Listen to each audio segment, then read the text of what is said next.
Are we ready?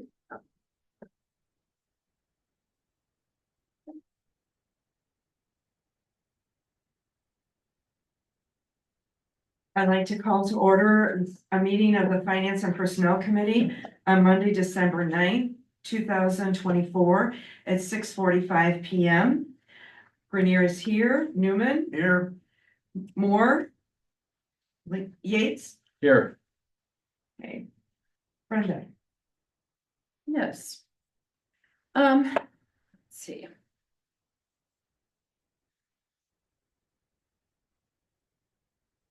Oh, thank you. I just received a statement from us. Just kidding. So the amount of the fast signs bill should go down to $13.70 instead of the $14.91 that's listed on there. Oh, should we go to what? 13 what? Yeah, $13.70. Good thing I didn't print those checks out. Okay, all the other stuff is pretty regular. The parking lot maintenance was the culvert repair. Yep. That we had not paid them previously. So that, is coming out of there this time. And, the painting guys, I have to check that. Oh, no, that's right, because that was, the dugout stuff and some stuff that all came out of ARPA. Some maintenance and painting that they did. The Wiesner development is salting and plowing. We've had a couple episodes already. So that is what that is. Yeah, more salting than. Yeah, Gonna say, yeah, it's a lot more salt. salty. Really, yeah, really, they've only done 3 hours worth of anything, but it's more salt, so. Yeah, So other than that. Do we have, Jerry, do we have a copy of their map that they're supposed to be, their coverage map? Yeah, Ben, Highlights. Ben put one out. He did. Yeah, and the only thing that was on it, I think Merrill Lane was still on it. But yes, we do answer your question. some of these water charges like from Strand, I was just wondering, does that come out of the water? Utility. Yeah, because it will Yeah, show you budget. which account Right. coming out of, if it's a 610, it's a water, if it's a 620, it's sewer. Okay. So those come out of those separate funds Okay. as the bills get paid. And then I was looking over, the general fund budget 2024 to the actual. And when we get down to licenses and permits, you're almost triple what we Yeah. budgeted. How did that happen? We really didn't know how many permits were going to be pulled this year. I think what threw it over the edge was like the Sewall development pulled theirs at the end or whatever, so, so yeah, that came out of those a lot. Okay, because that's like You know, triple. because we knew that the other developments were slowing down, but we weren't sure, so I mean, it's an estimate, because we really don't know. But then that's just a reflection between the income and the Okay. expenses. And then under accounting, it's like double. Yeah, because that is like the budget prep, the accounting and all of that stuff, and it gets broken Okay. down at the, in the final journal entries, Okay, so. those are the only questions I had when I reviewed it. Yeah. Thank you. I'll make a motion that we approve the bills as presented with the exception of the reduction in the bills for fast signs down to 1370.39. I'll second that. We have a motion and a second to accept the bills as presented by Brenda with the adjustment for fast signs. All in favor? Aye. Any opposed? I will entertain a motion to adjourn. So moved. Second. We have a motion to adjourn and seconded. All in favor? Aye. We are adjourned. Order for Monday, December 9th at 7 p.m. All rise for the allegiance. Pledge allegiance to the flag of the United States of America and to the republic for which it stands, one nation, under God, indivisible, with liberty and justice for all. Thank you all. Good to see such a nice crowd here tonight. Just a reminder, if you haven't already, please silence your phones so we don't have any distractions. Thank you. Roll call, Lake, Here. Calatolo Roby, Here. Newman, Here, Moores, absent. Grenier, Here, Summers, here. and Yates is present. Statement of public notice. Has been posted. Thank you.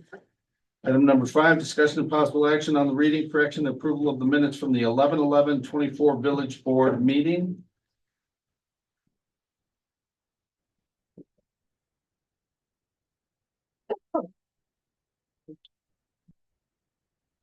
Anybody notice any corrections that were necessary for that? Otherwise, I'd entertain a motion. I'll make a motion that we approve the minutes as presented. I'll second. We have a motion, a second. Any other discussion?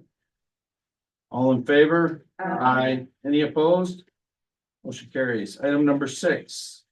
Discussion and possible action on the reading, correction, and approval of minutes from the 11/13/24 Special Village Board meeting. I'll make a motion that we approve the minutes as presented. Second. We have a motion and a second.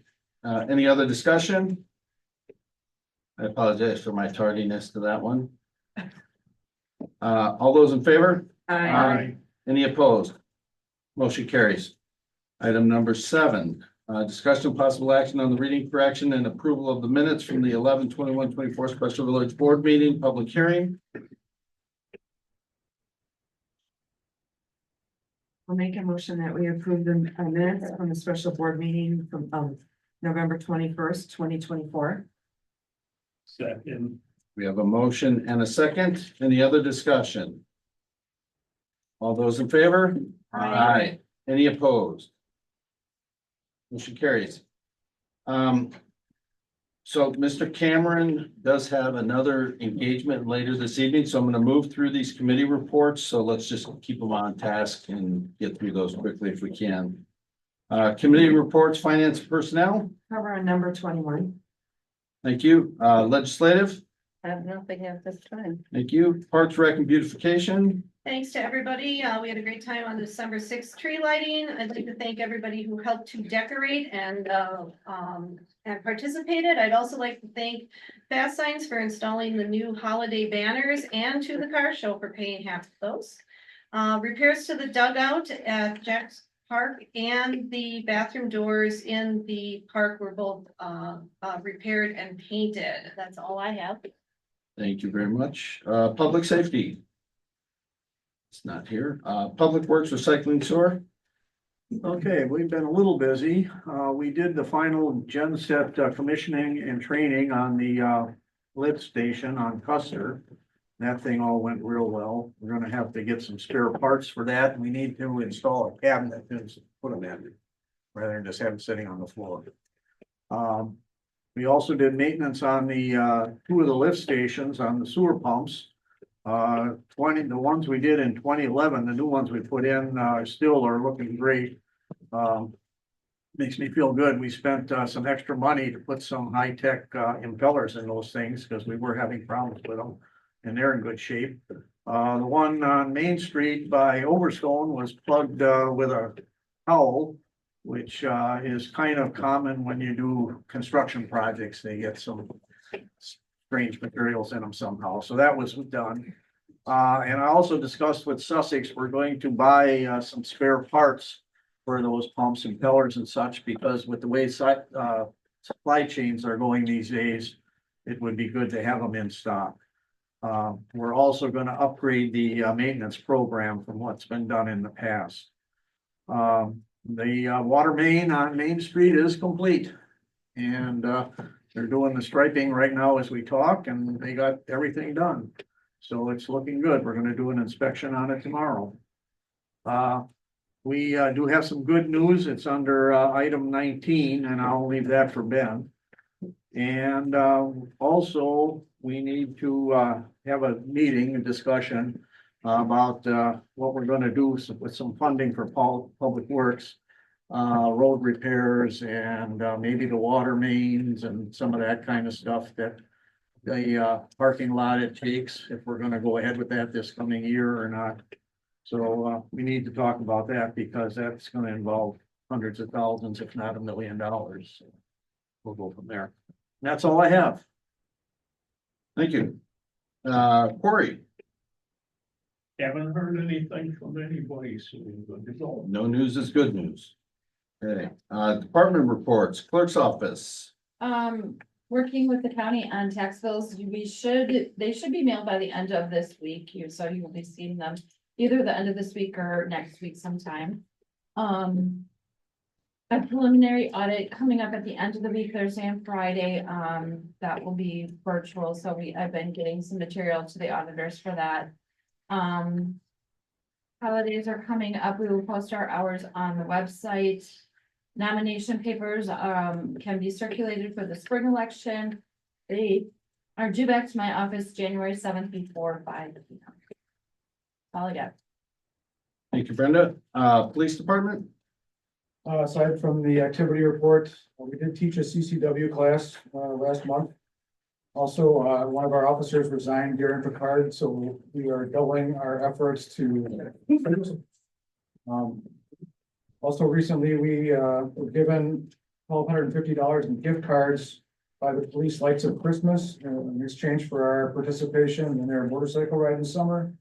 Those are for distribution to, land and families in need. We're working with the schools and the county to identify those families so we can distribute those before Christmas.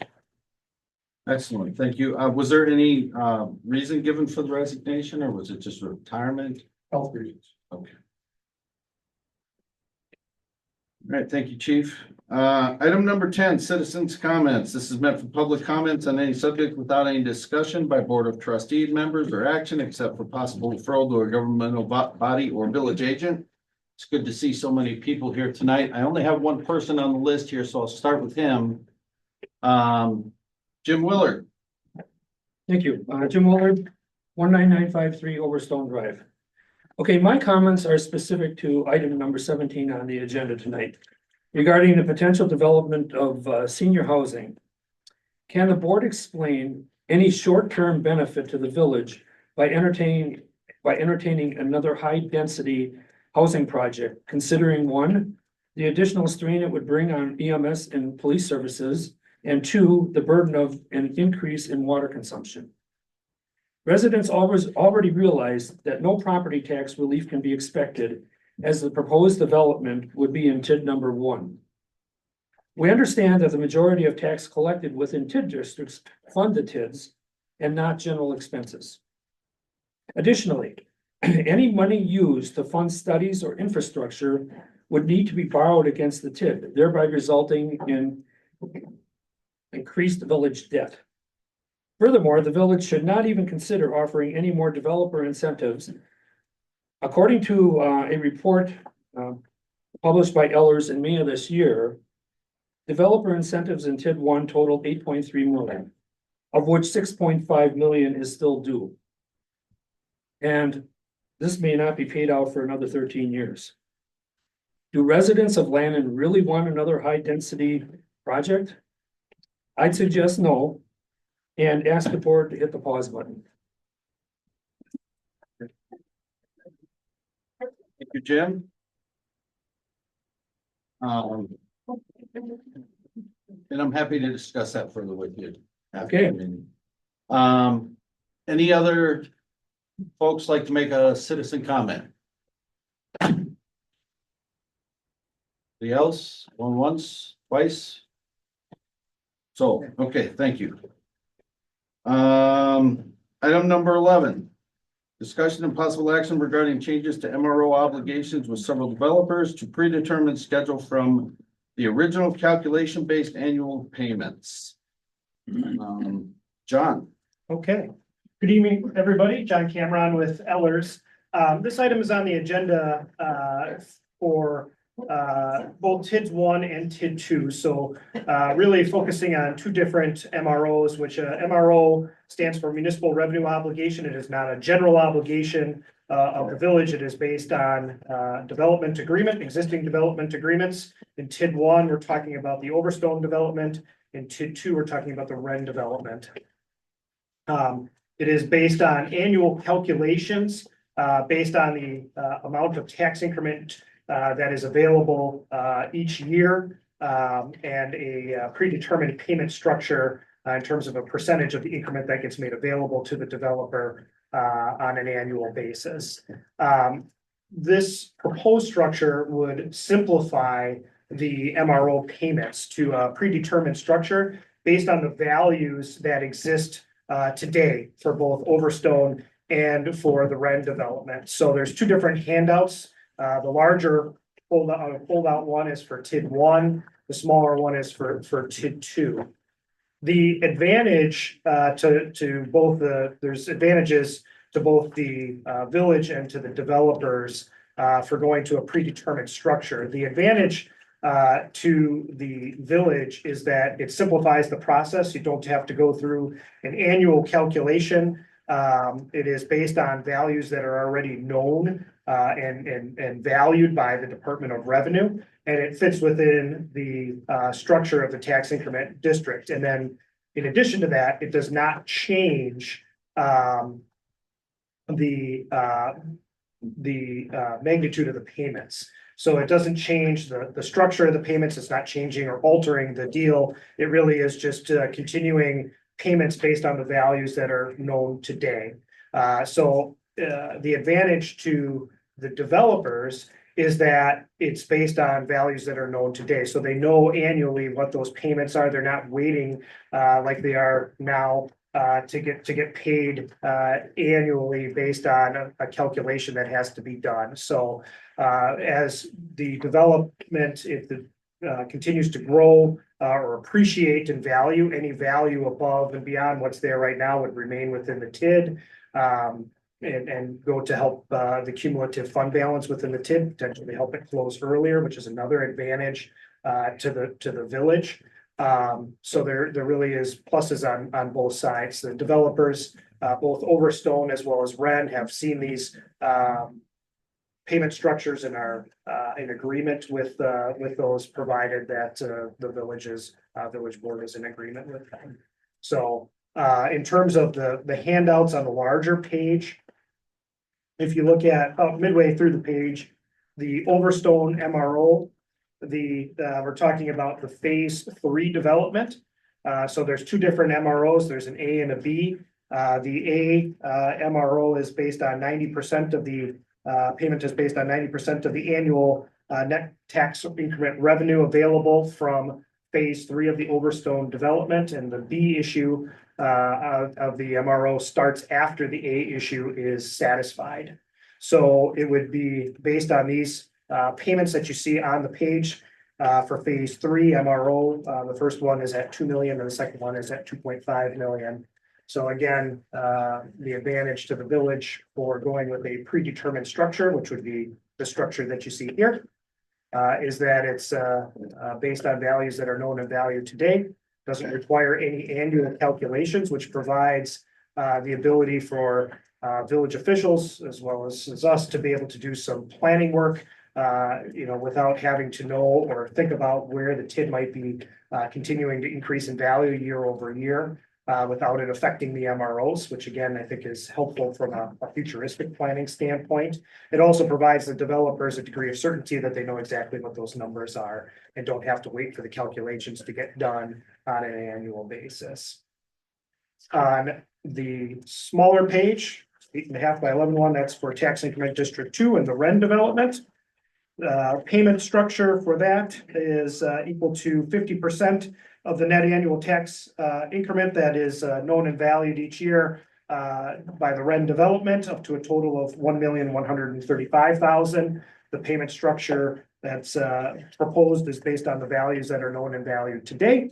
So you can see those payments going down about $120,000 a year for the remaining life or of that MRO, with the exception of the last year in which is 2032. That would be at $111,689.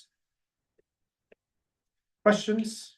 And just to clarify, and make sure, I had asked you about if we wanted to, if the TIDs overperform and we want to move to close these TIDs earlier, just to make sure. There is no prepayment penalty. We can prepay these obligations at any time. That's correct. with no penalty. Yep. Yep, that's correct.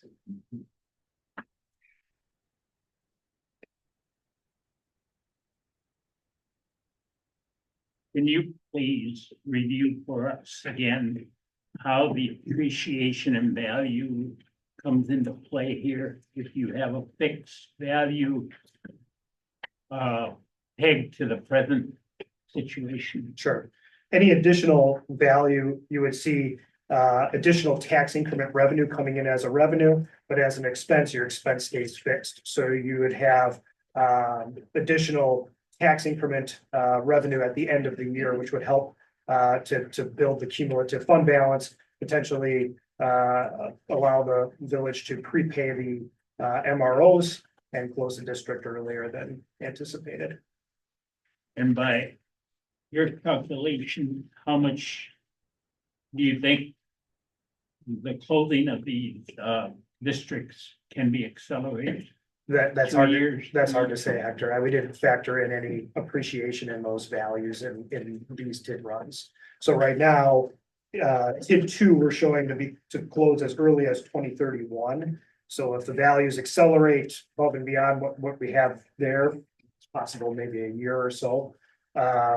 TID 1 is projected to run out its full life, which would be 2039. So again, it's hard to say right now that, how much it might accelerate it, if at all. And if you could, for me, real quick, well, I don't know if there's a real quick answer to this, but I've had some discussions with you and Phil about what happens when these TIDs close. In other words, I think a lot of people are wondering, what was the point of all these TIDs and what's the goal of all these TIDs? And there are some short-term concerns as has been brought up by Mr. Willard, but really it's a long-term plan. And I think it would be helpful if everyone here tonight, since we have such a good crowd, could hear from you.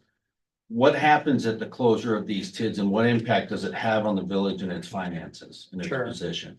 So there's really two things that happen at the closure of I guess three things that happen at the closure of a tax increment district. Number one, assuming the tax increment district closes with a positive fund balance, that positive fund balance gets distributed to the village and the other overlapping taxing jurisdictions based on the proportionate share of taxes based on the latest statement of taxes. So if you look at, your total tax rate, really the rough proportionate share of mill rates to the village, the school district, the technical college, and the county. So that's kind of the first thing. There's an audit that has to get done to verify the final end balance, but then that gets distributed out to those taxing jurisdictions proportionately. That's unrestricted in nature. You can use that, from the village's standpoint, as well as the other taxing bodies. They can use that for, as they see fit.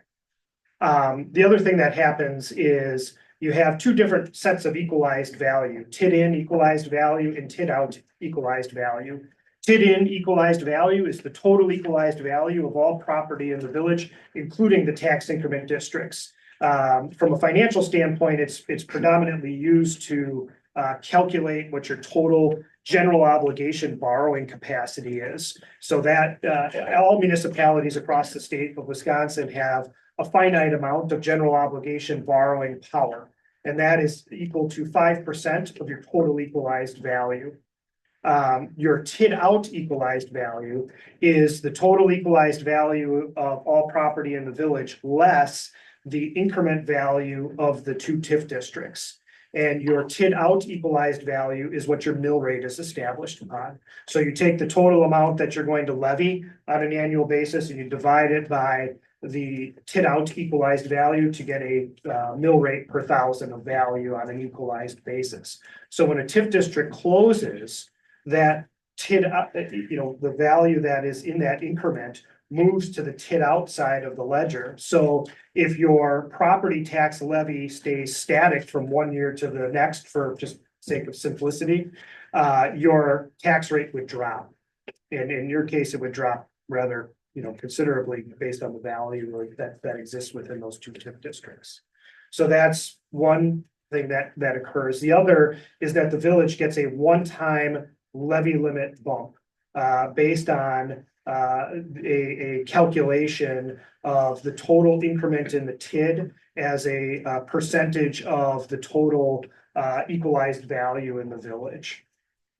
And that percentage prior to, I believe it was this September, they changed it to 10%. Our two kids qualify for 50%, 50%, correct? Yep, so you get a one-time bump in your levy limit. So the bottom line for municipalities across the state of Wisconsin is municipalities are very limited in how they can, rate to the extent they can raise their property taxes on an annual basis, your property tax levy.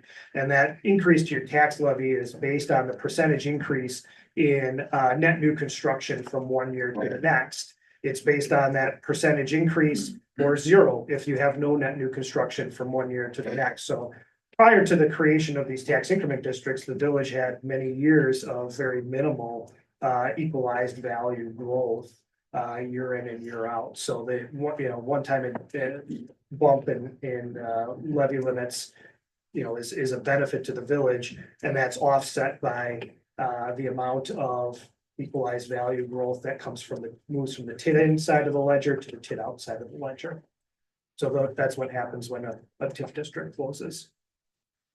Great, thank you, John. Anybody else have any other questions for? This is only for the, I'm sorry. Nobody else?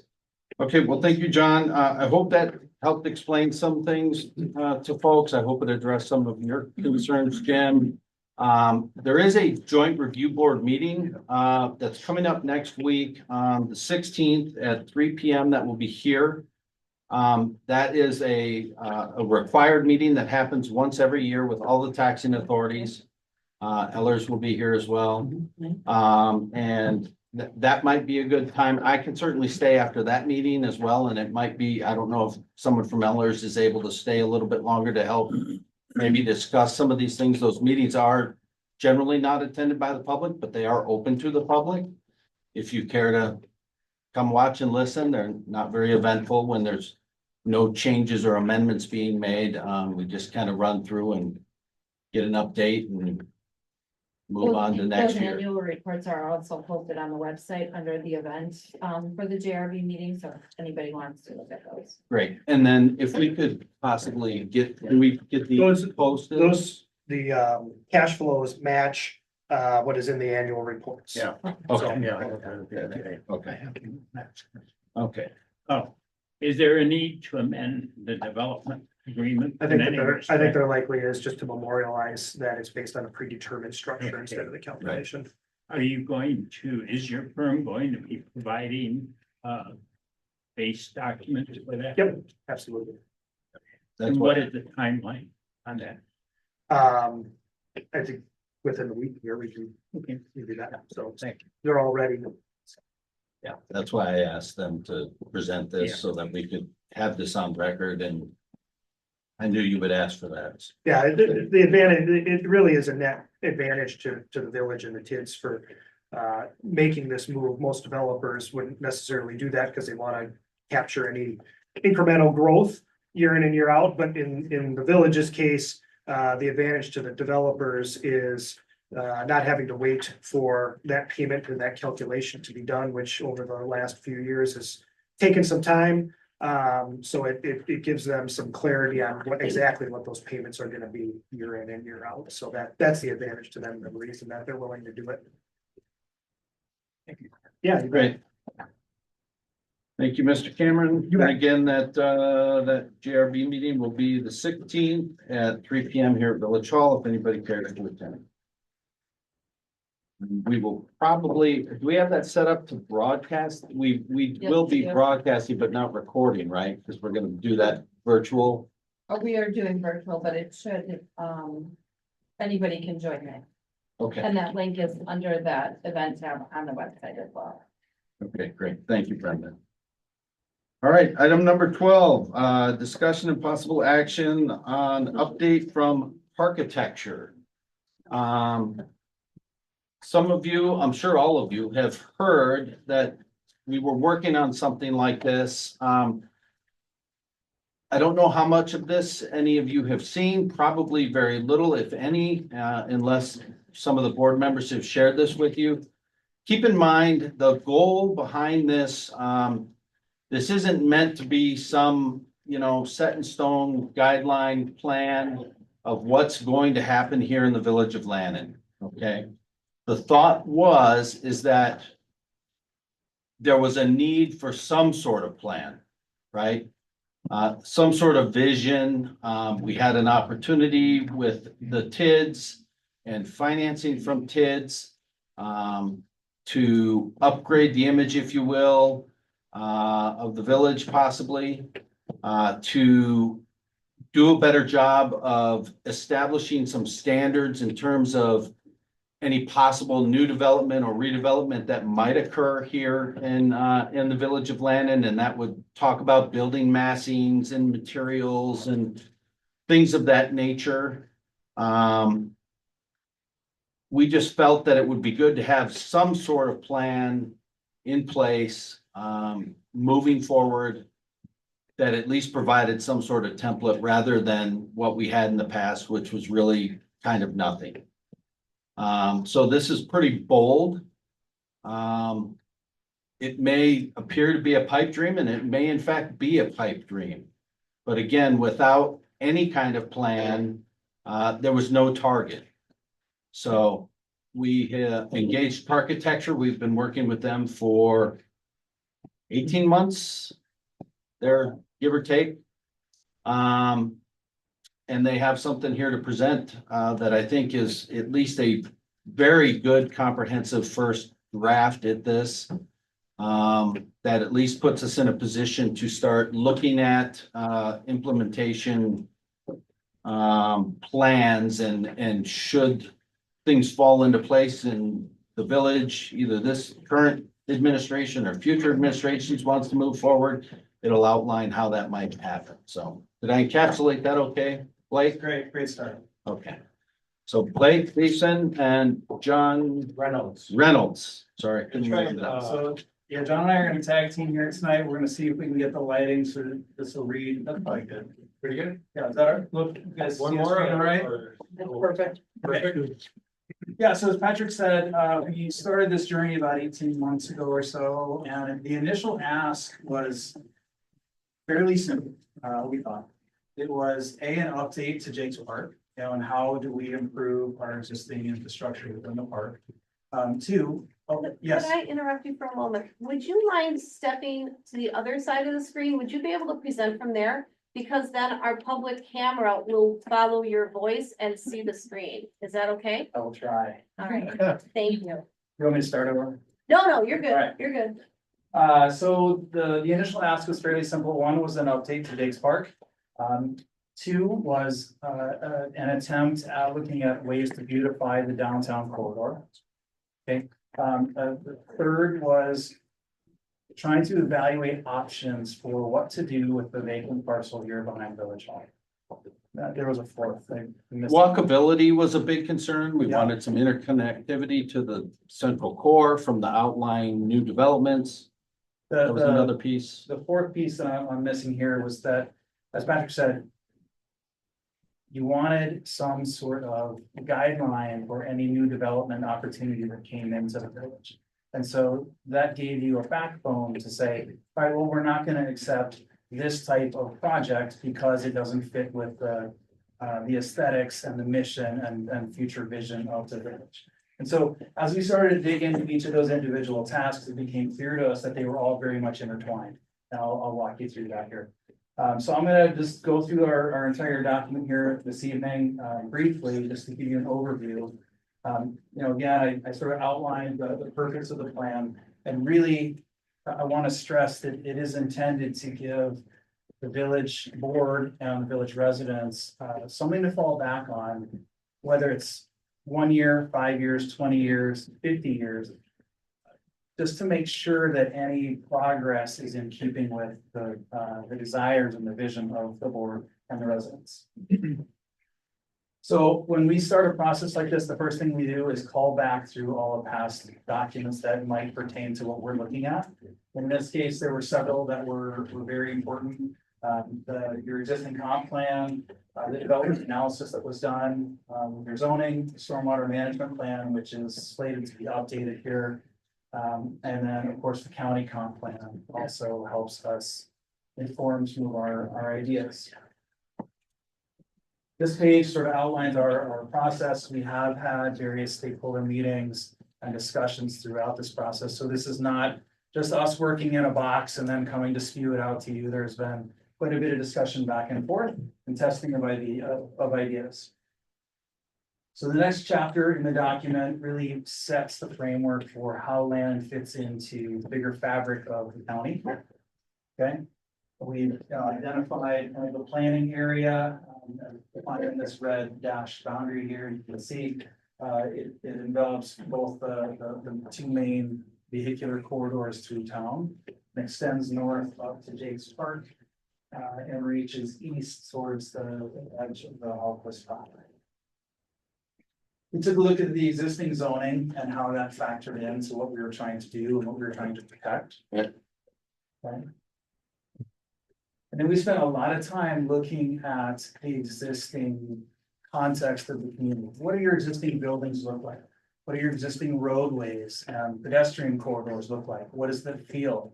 And trying to honor some of that as we move forward with new ideas. We know that Lannon has a strong heritage, and we want to make sure that that culture is preserved in these new concepts that we're bringing forth, while at the same time making sure that there are steps forward in logical and progressive means. John, interrupt me if I'm missing or glossing over anything. That's good.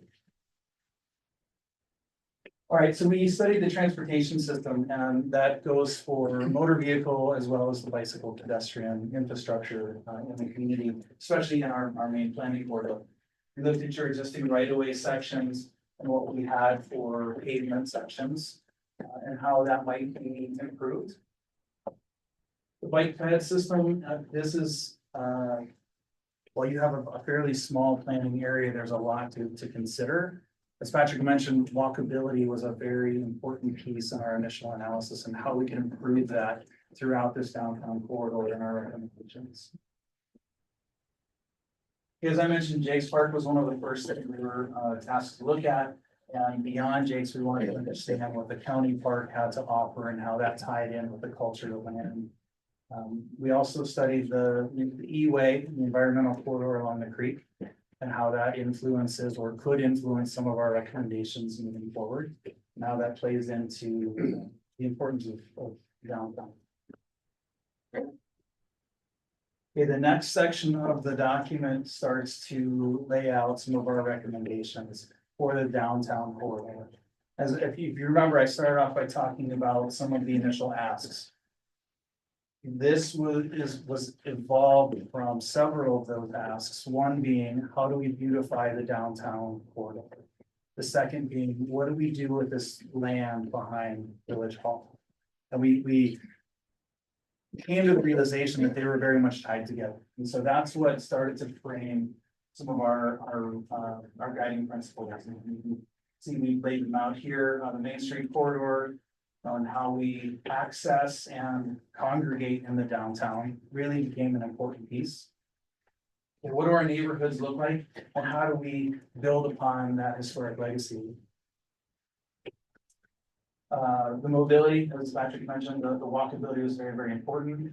And how do we identify Lannon as a destination instead of potentially the crossroads? We want to make sure that people target Lannon as opposed to come, spend time, spend money, and enjoy a community vibe.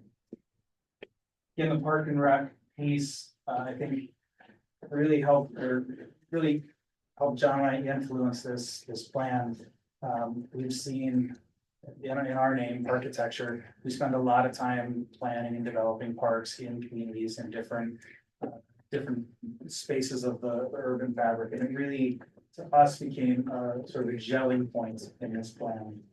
We know how important elements like the car show are to the community. We want to make sure that all of those things that are important can move forward in the new plan without major change. Economic development is an important one. I'm sure others could talk about this all day, but we really felt like anything that we were proposing really had to make financial sense, both in terms of initial outlay to get it done, as well as long-term financial sustainability for the community. And sustainability in terms of an environmental aspect, we looked at, or we're proposing some integrated stormwater solutions so that any of this new development is responsibly treating any of this additional runoff before it gets into our ecosystem. All right, so I'm going to try and walk through some of the main chunks of this plan. And one of the things that we think has worked very well is this plan is very modular. And as I mentioned, this could be a 5-year, could be a 20-year, could be a 50-year plan. Some of these pieces, I think, are going to be easier than others to accomplish. And we may say we like pieces of that, but we don't like other pieces of it. And the nice thing about this is that is very flexible. You can do that and sort of evolve the plan into what makes the most sense for you long term. So it's broken up, the color coding here ties in with your zoning classifications. In general, red is going to be a commercial district. So here's your Main Street corridor. We are proposing some shift in how those buildings are oriented and constructed. We're proposing at some point Village Hall gets moved around the corner. That's the blue box here. And you'll see parking has been pushed to the back side of the commercial buildings, which brings the buildings closer to the street, making it feel like a more vibrant downtown atmosphere, while still offering street side dining, pedestrian gathering, browse zones in front of those spaces, trying to make a very pedestrian oriented district. So you'll see in each of these nodes, we've included the plan boxed out in white with some support imagery that helps try to convey what we're trying to accomplish here. As we move off the Main Street grid, you'll see the next sort of node is moving into the neighborhood development. And we're proposing some additional residential zones be created in essentially the lands that are behind the existing Village Hall. And the size and scale of those yellow boxes, which represent the homes, are in keeping with the existing housing stock in the downtown area. We felt that scale was very important for density. And so we have modeled this essentially to mimic your existing conditions, with caveat that we are showing the orange boxes could be a flexible zone of potentially slightly higher density, whether it's apartments or condos. And we felt as we looked at the bigger picture, offering a variety of housing stock potentially has a draw for different generational influx to the community, which we think is healthy, especially tied into a downtown district. But again, very walkable. You can see in our street patterns.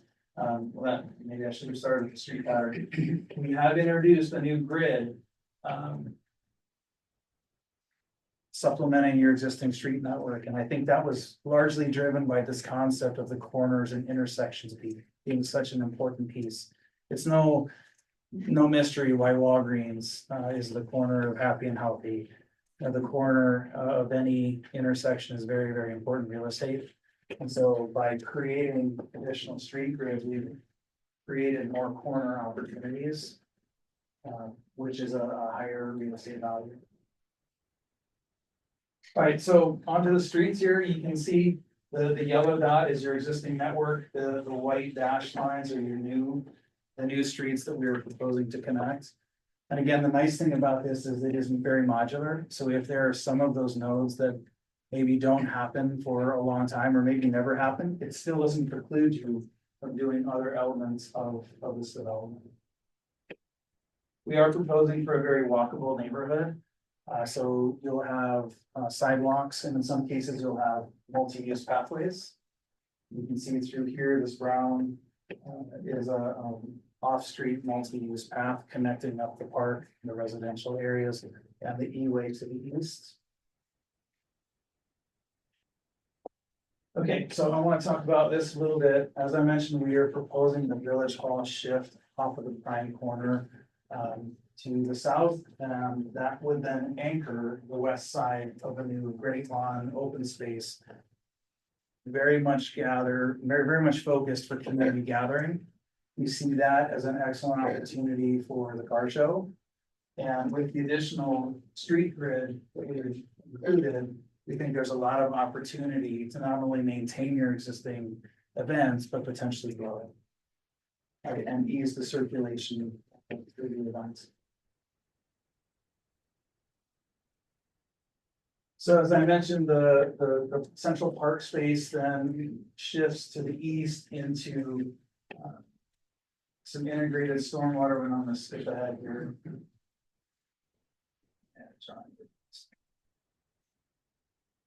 So the central park is this corridor here. We wanted to tie that into the overall greenway.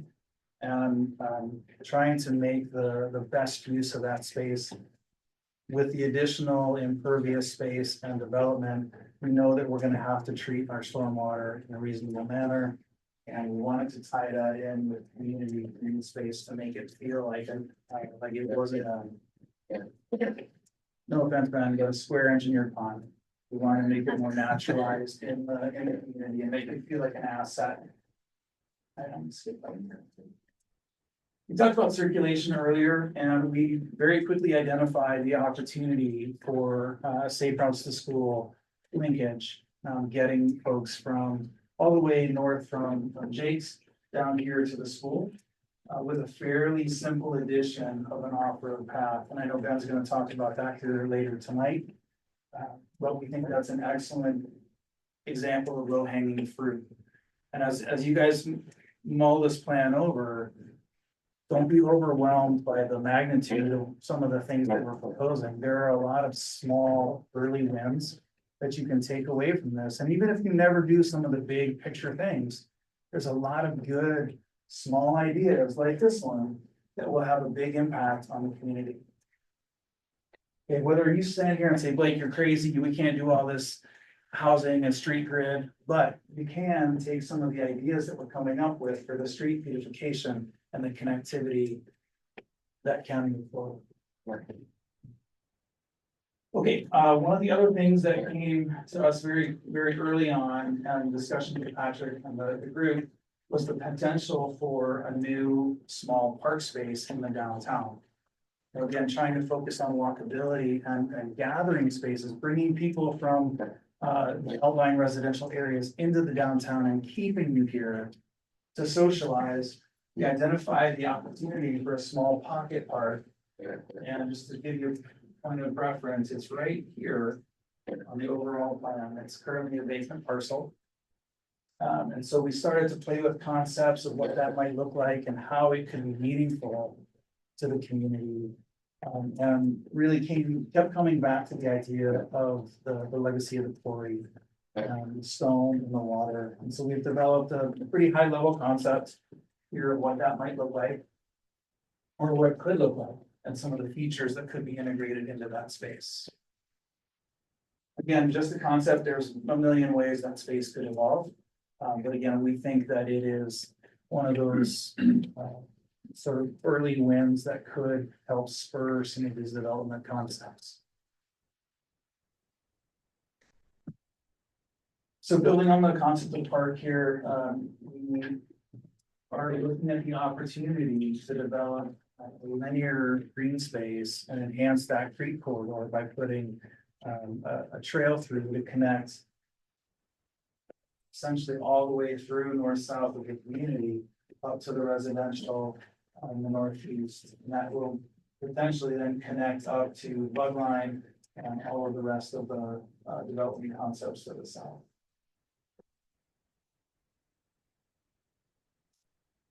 So, as I mentioned, one of the first things we were asked to do was take a look at Jake's and how we can improve that. You mentioned the parking lot infrastructure earlier. We did a concept of how to potentially redevelop Jake's and bring in some more modern park elements that we hear the most demand for.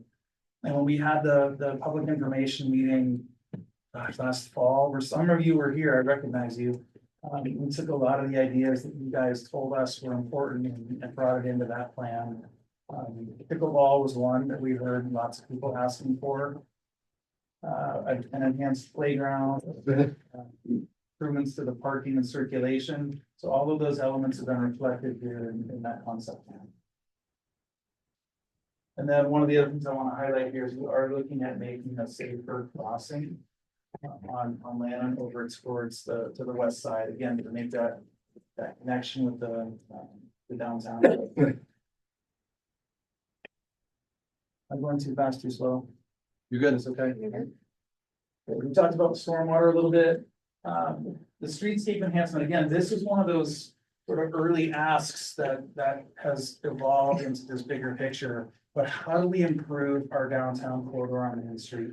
How do we make it more pedestrian friendly and inviting to stay and not just drive through on your way to somewhere else? And so we're looking at a combination of elements.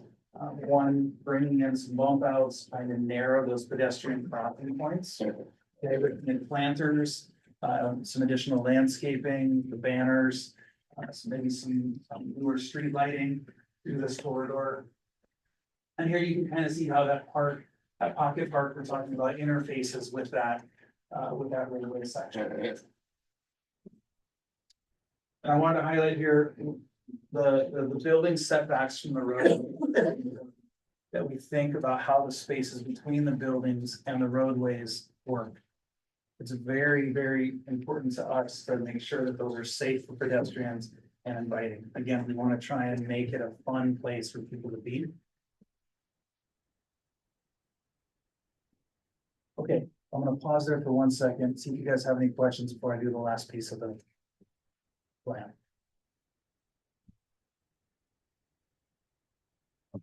So far, so good. I'm going to keep going. Yeah. All right. So the last piece of the plan here is, you know, setting those guidelines that, again, give you something to fall back on if a developer comes to you and says, I want to put up a 20-story high rise, or I want to put up a milk barn. You have something to stand behind and say, no, that doesn't fit with our vision of downtown Lannon. Right. So we've broken this down by category, or lots of categories, I should say. We started off with the streets. The transportation system is very important. Right, so we've talked about what your cross sections could be. This is the Main Street cross section. We looked at the Lannon Road section, and we tried to label out and call out the various points that we're looking at. And then we've also suggested what some of the proposed street network in our new development concept might look like in terms of width, materials, and our composition. Next, we move into what our pedestrian facilities should look like. Again, looking at bump outs, enhanced crosswalks. What do our sidewalks want to look like for width and offset from the curb lines to make sure that we're not putting pedestrians in an unsafe condition. Bike facilities, I've talked about this quite a bit tonight. We really think that you have an opportunity to leverage what you already have in the asset of the bug line. Bring some of those people into the community, let them spend time, let them spend money. And who knows, maybe they'll want to spend all of their days here and end up in this new development. The power of bicycle and pedestrian facilities such as trails is really, really powerful. We see it all across the state. That really drives a lot of developments, transit-oriented developments. So street furnishings and lighting, again, I talked about bringing in some more modern elements, whether it's benches, planters, or enhanced lighting with banners. So we've talked about what those might look like. The addition of wayfinding, we think that's very important, even though Lannon is a small community, especially if you were to move forward with some of these development concepts. You want to be able to alert people where the village green is, and where the trailheads are, and things like that are very important. The greenery and the softer side of things with the landscaping, again, we've tried to outline all the different elements that we think are important for you. If a development wants to come in and essentially pave coast to coast on their property, you can say, no, we're gonna require certain elements to be in place according to our vision. And they're all outlined here. And for the landscape element. You spent a lot of time thinking about how buildings might want to look in your corridor should a new project emerge. And again, try to fall back on some of the existing housing stock and the architectural character of the community. Yet bringing in some more modern forms. So looking at heights and massing, especially on those corners, very important that we think about the articulation of the buildings. Instead of just one flat facade, we have that articulation coming in and out. Also with different colors and materials. It's a great way to have architectural appeal in your new spaces. Form and facade, we explore different materials. Obviously, we don't want a big brick mass building here in downtown Lanham. That's not going to sit very well with anyone. So we did try to outline that for you. The active frontage piece, again, this is the relationship between your building facades and your essentially curb lines. And what happens in those interstitial spaces and how are people using them? We've really tried to outline that very, very carefully for you. We looked at materials, colors, widths, textures, all of those things are very, very important at the human scale. Okay, and then explored parking. Again, we want to make sure that we have parking available on the main streets in front of the businesses. But we also want to make sure we have enough behind the businesses so that there are plenty of opportunities for people to come and occupy those spaces while they're in the businesses. The green infrastructure, I talked a little bit about this in our development plan and how we infused it, but this section tells you or gives you some strategies to employ should a developer want to come in and try to bring in a new project. So talking about sustainability, practices such as infiltration and on-site capture. And then a brief discussion about how utility connections should be made. And so we're not overburdening our existing infrastructure systems. The last piece here was the importance of keeping public art in mind, whether it's through the banners we talked about, or murals, or transient art pieces and statues through the space. There's lots of different ways to, again, try to breathe vibrancy into the downtown and the last section, which has yet to be fleshed out, is the implementation. These are a lot of big ideas that we're bringing to you tonight.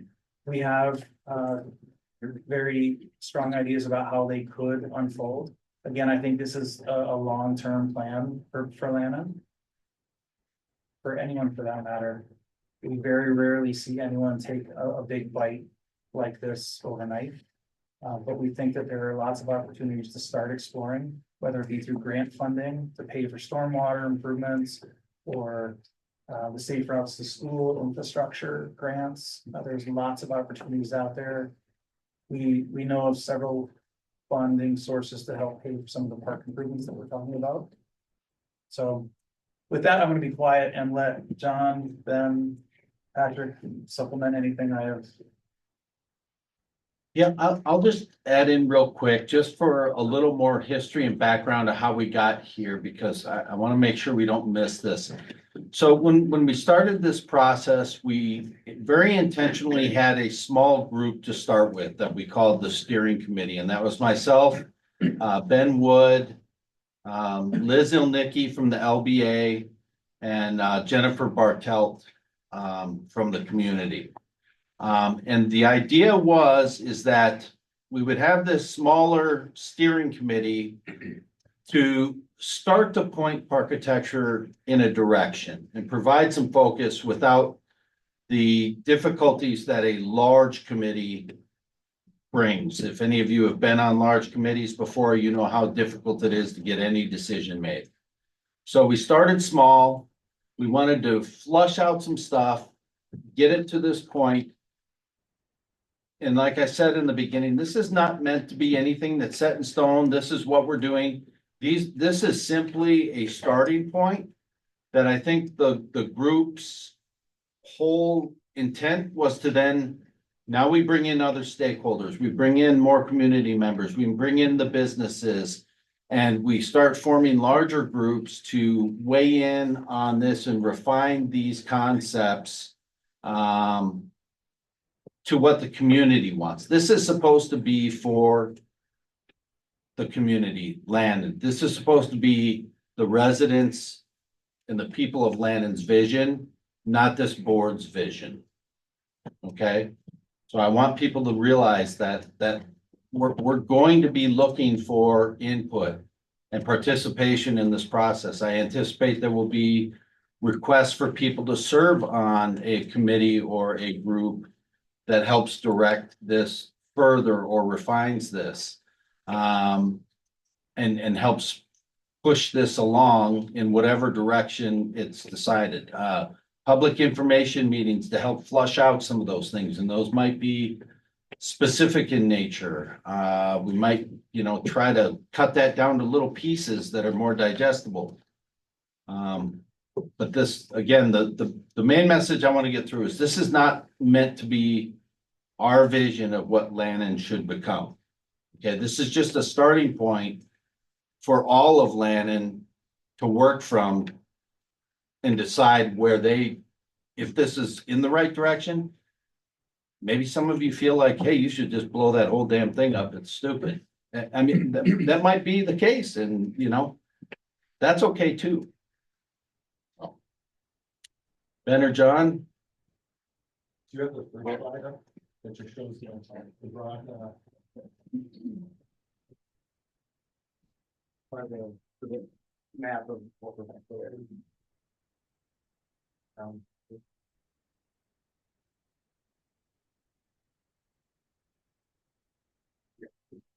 Yeah, like has been said, these are big strokes. What we're throwing at you right now is a lot.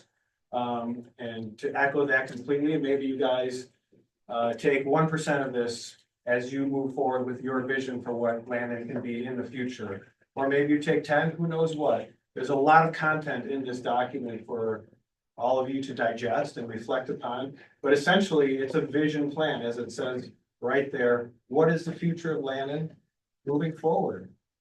This is opening up the conversation for what that can be.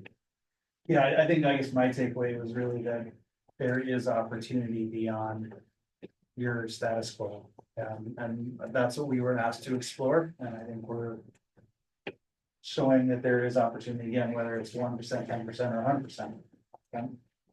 Yeah, I want to add that there were a few instances that kind of pointed toward the need to do some type of a vision plan. For example, someone will come across a grant opportunity and say, hey, can we apply for this grant to do something? Well, what is the something? I don't know. What would the grant fund? And I'm being facetious there, but the funding entities want to see that the one project that they're willing to partner on is part of something that's helps accomplish something greater. It's already been thought out. It's not just a win. It kind of dovetails into other visions or initiatives for the village. So, for example, the little pocket park idea that's right next to the vacant lot next to Just Smoking. There's grant opportunities available, but it helps the applications be more successful if it's part of a more broad, comprehensive plan. So this was kind of over the years, and I mean like over the last 5 to 10 years. Various folks, whether it be community members, plan commission members, the old board have asked me, hey, could we approach somebody and ask them for money to help partner this thing? And even in those situations, there's an ask for like, well, show me how this is part of a bigger plan. So I think this helps to accomplish that. And, a lot of these strategies, as has been said, there's partner funds for. Now, the need for this goes, or I should say, the board and the plan commission's desire to do something like this goes all the way back to when the TIDs were formed in 2018. It was written into the TID project plan to do some streetscape type elements. And yeah, that's kind of more of the funner money opportunities with TID once some other priorities get taken care of. But again, this is the opportunity to kind of set a vision. Lastly, and kind of most immediate, I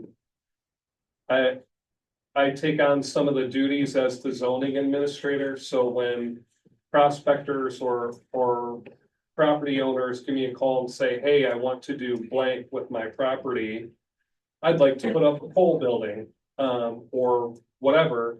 They're looking to me for some initial guideline before they get to the plan commission. A lot of communities have an architectural review board or some kind of standards or anything. Landon doesn't have that. It's more or less in the zoning codes section 78-123, site and structure design criteria for the village. The standard right now is quote unquote, it must blend in with the surrounding buildings and cannot deter from the attractiveness of the broader community.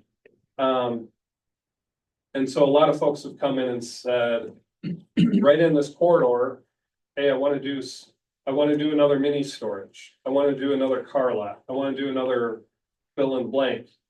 It'll look just like everything else. And that's where, even just adopting the development guidelines would help give first me and ultimately the plan commission something more defensible to say to applicants other than we don't like that.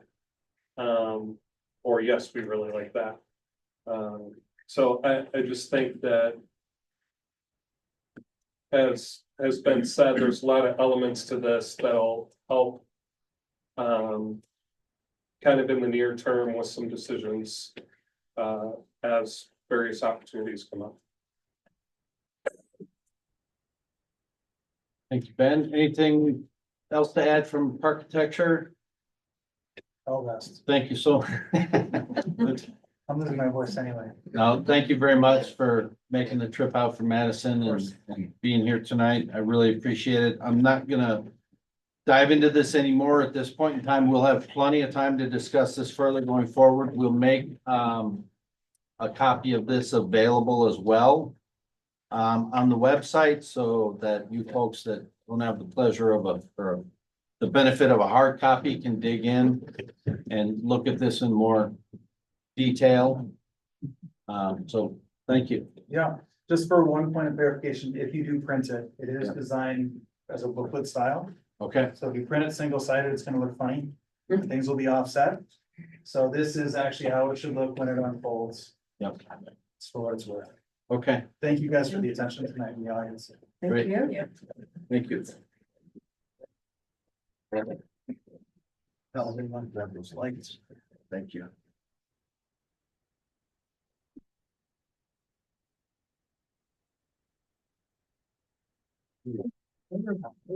Everybody wake up. All right, moving on here, item 13, discussion and possible action regarding dropping the commercial plan review inspection delegation for commercial buildings. I don't see, oh, there is Paul. There he is, hiding in the back. Paul, why don't you give us a lowdown on this, please? So there's a, I'm sorry. Well, this is Paul Launer, our village building inspector. so we have been commercially certified and a municipal delegation for the state of Wisconsin for quite a long time. That was set up with independent inspections, probably in the late nineties. I remember right seeing on the letter. And when independent inspections was here, they had plan reviewers that could do plan reviews for the municipality, stuff like that. We probably saw quite a bit more commercial stuff going on from the late nineties until probably mid 2000, the 2005, 2006 range. From there on, I don't think there's been a lot of commercial. I think since I've been here, we've probably had 4 or 5 very small ones other than across the street. And now that we've changed building inspectors, we went from I don't, were you guys with Safeville or was it independent that you went with Bob? Yeah, and now myself. We don't have a big department. I'm a one-man show. I don't have a plan reviewer on staff. We'd have to ship everything out. We don't do a lot of commercial at this time. So I talked to the state of Wisconsin about this and what implications there are. And he goes, well, when you don't do commercial inspections a lot, you tend to lose focus. You're not as sharp at it. And if you're the one doing the plan review and the inspections, if you miss it on the plan review, you're gonna miss it on the inspections because you're taking on a lot of liability doing stuff like that. We have numerous things that we have to update to the building codes. Things were sent over to Hector and Trace for this. We have to update our electrical code to properly adopt the current electrical standards so that we can maintain our electrical delegation for the city.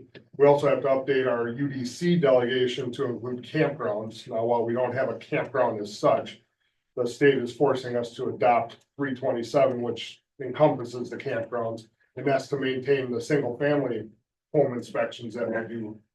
And since we're doing these 2 things, my thought was we bring this forward, but it's really more of a board decision than just myself going, oh, we don't want to be delegated. They still go to the state. Most of the plan reviews are handled by the state of Wisconsin at this time anyway. We have had a couple done by a gentleman that works for another plan review agency. So he's constantly trying to take us that route. So the thought is if we drop the delegation, we give up any of the liability that we have. We're not giving up the permitting rights or anything of that nature. We still issue out permits. We control the occupancy at the end of the project. We make sure that they go through all the proper processes with the plumbing inspector, which is myself, the electrical inspector, which is Jeremy, fire department, the state, make sure all those inspections are done at the end. Then we can have the fire department involved and grant the occupancy after they provide all the paperwork that the job is done. And the village and the inspection department gives up a lot of liability that we currently have. So the thought was that we should discuss that and see if that's a route we want to go. So the last time I checked, state reviews were running at like 6 months or something like that. I mean, by doing this, is it going to extend the amount of time that plan review will take? When's the last time you checked that? Well, it was a few years ago when I was working in construction. Yeah, so the latest I had heard, the worst case scenario I've heard right now, and this is a project that they weren't submitting the paperwork that was required, was 12 weeks. The last time I checked on a plan review was probably in the neighborhood of about 6 weeks, which is not outrageous for a commercial project. You know, the commercial project, somebody doesn't wake up in the morning and go, hey, let's do this. A lot of planning goes into it, a lot of approval processes, especially with municipalities going whether or not the use is suitable for that area, then the building approvals, all that type of stuff. A 6-week turnaround isn't terrible.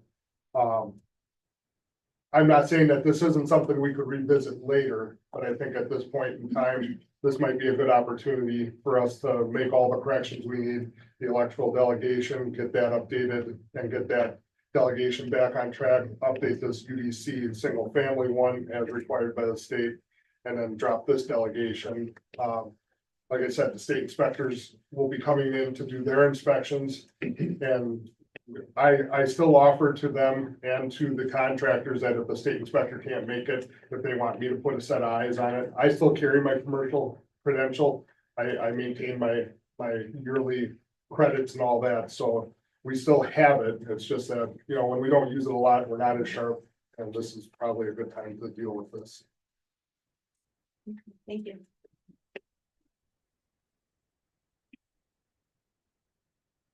Jerry, you probably have the most experience with this.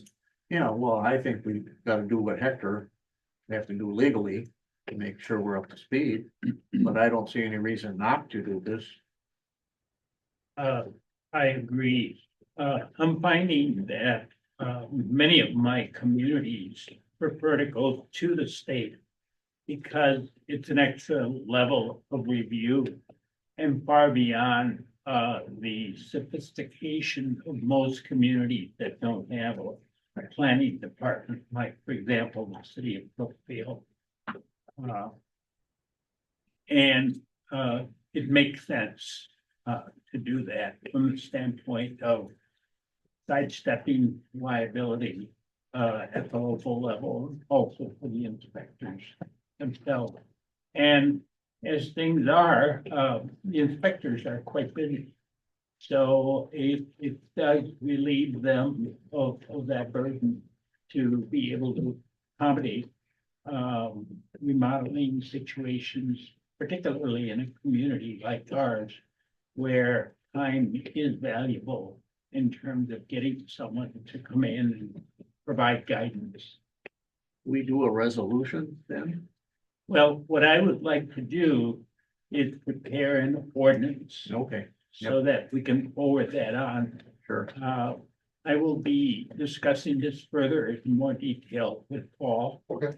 And have you been informed of any deadlines that the state wants to meet? So the state is kind of funny because a lot of the communities in the area are kind of out of compliance.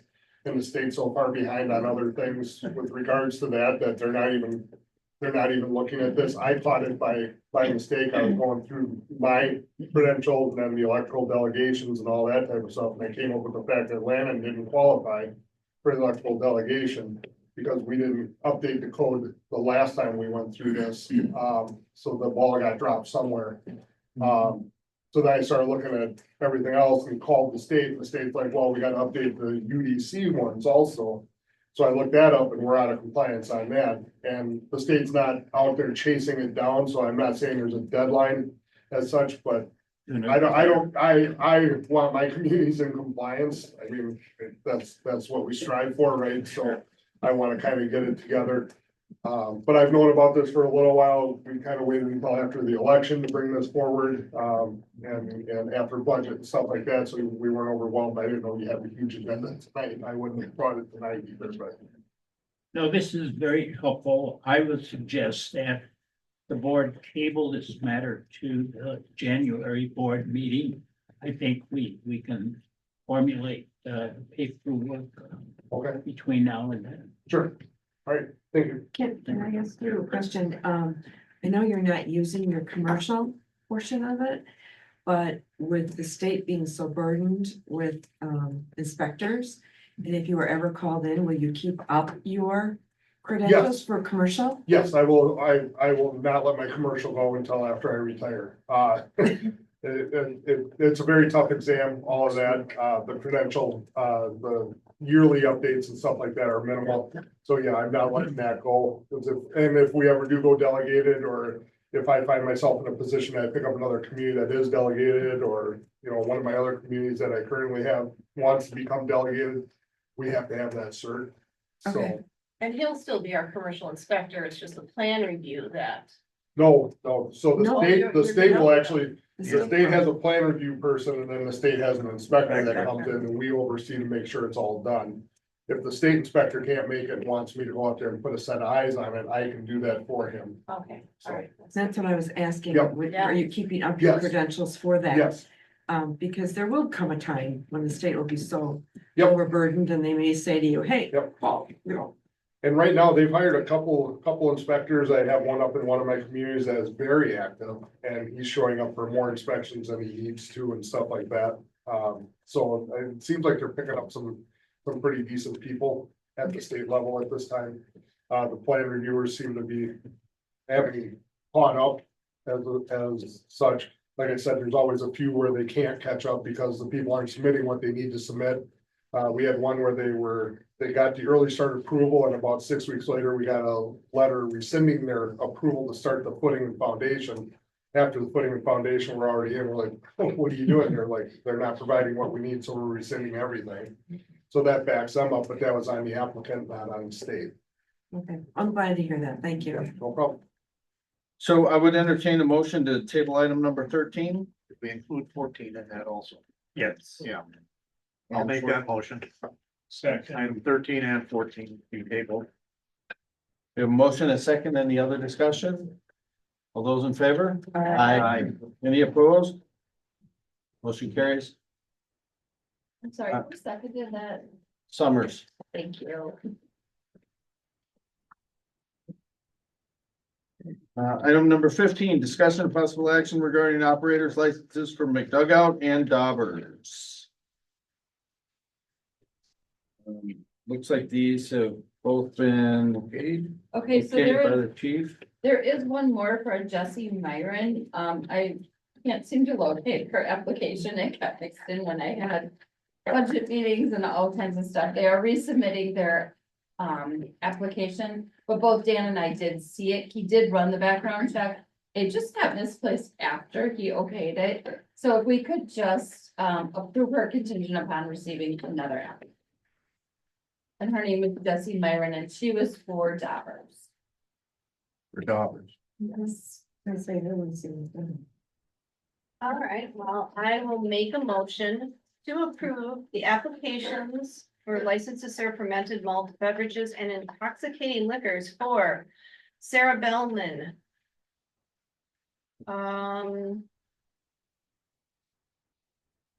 Is that Karen Schmidt? Carol Schmidt. And Jessie Myron pending the resubmittal of that application. We have a motion and a second. Second by Calatolo Roby. Any other discussion? All those in favor? Aye. Any opposed? Motion carries. Item 16, discussion of possible action regarding pay application number 2 for Miller Pipeline on contract 1-2024. Good Hope Road Water Main Extension. Mr. Wood. This has been reviewed by Strand already with our resident project representative or boots on the ground engineer. I would ask that the board approve this payment application in the amount of $233,000. $233,665.93. The balance to finish plus retainage that is still being held is a little over $307,000, and we expect that application coming next month.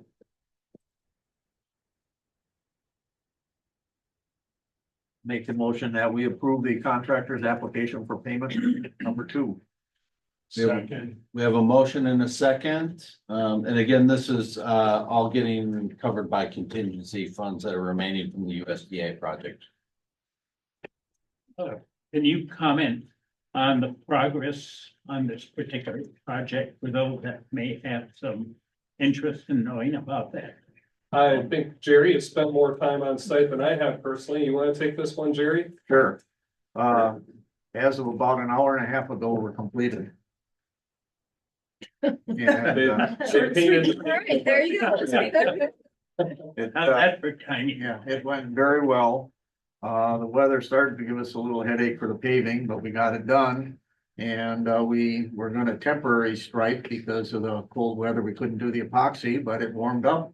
And so we did the epoxy today and the road is striped and we just gotta take out all the signs and all the detour signs and we're ready to go. And we're gonna do a final inspection tomorrow. Right on schedule. Yep, Thank you. no change orders, no extras, nothing. It went very, very well. That's great. So we had a motion and a second. Any other discussion? All those in favor? Aye. Any opposed? Motion carries. Discussion of possible action to authorize Strand Associates Inc. to conduct a survey on West Main Street in anticipation of potential extension of municipal water and sewer service to the proposed senior living development in TID number 1. Mr. Wood? So the area to be surveyed is entirely within the public right of way. If a development is going to happen, which, I mean, I don't want to be bashful about, we're expecting a rezone application on the Gross property for this month's plan commission meeting. But if that is to happen, the site needs to be served with municipal water and sewer utilities. So our ask of the village board would be to authorize Strands on a time and materials basis up to $15,000 to survey the corridor really from Eagle Pass all the way up to past Sunnyside Cemetery, almost to Calvary Baptist. Now that is a bigger corridor than what is essential to serve the Gross property. But there are future phases of TID, water main, and sewer extensions. And what we want to do at this time, survey that corridor. We'll have the data. If the project decides to proceed in the coming months, since the dead of winter, we'll already have the survey data, and that can roll right into a design without having to wait for a thought. So that is background. Soil borings or wait till spring? Soil borings, I think, can be done during the winter. Okay, yep, But this is just really to pick up everything that we can right, while there's no snow cover. Yep. I think the borings would be likely done on the shoulder or something Yeah. to that effect. yeah. And we go far enough to ultimately connect Calvary. You go Correct. just up to their property line, just past the cemetery. Yep. Yep. I think that's wise. Where they want to proceed here. I think it's Yes. always been better. Can the water handle it? Possibly build. Yes, so. Can our wells handle that before we even hook up to Sussex? It can, so there are, in this area, I'm gonna speculate 4 to 6 existing residential properties that, would potentially connect. And then the Gross property itself, I believe it's a 70-bed facility that's been proposed. 52. Well, I thought. No, you got all that. Is Calgary in Lannon or Menominee Falls? The buildings are in Lannon. And then you got them. All kinds. So this, I would say this. Connecting Calvary before the third source is in place, I would have reservations about that. For sure. 50, 70. You know my fear. You know my fear. We've discussed this. Sure.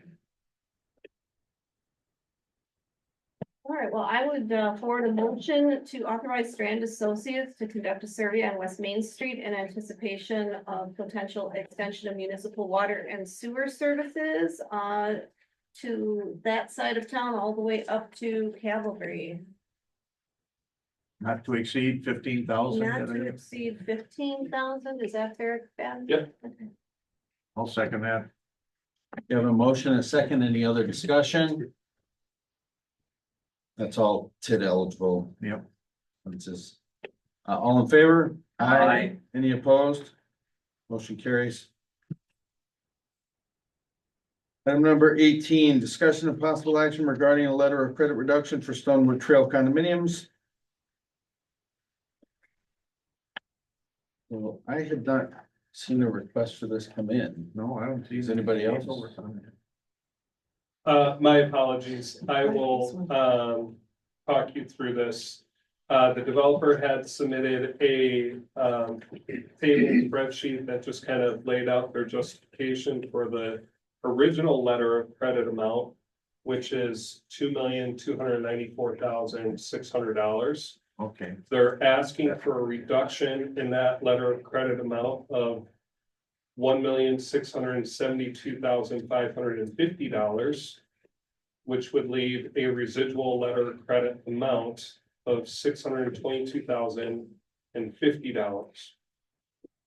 Now, categorically, the letter of credit was to cover grading, site utilities, including sanitary, water, storm sewer, which included bedrock removal, paving, and landscaping. So categorically, they're claiming approximately 70% complete with overall site grading. They're claiming 100% complete on the utilities, which is water, storm sewer, and sanitary for the entire projects. They are claiming approximately 30% completion on paving and 0% completion on landscaping. The balance in there would include a 10% contingency still being held such that the value of work remaining is, or the letter of credit funds to be held are 110% of value of work remaining.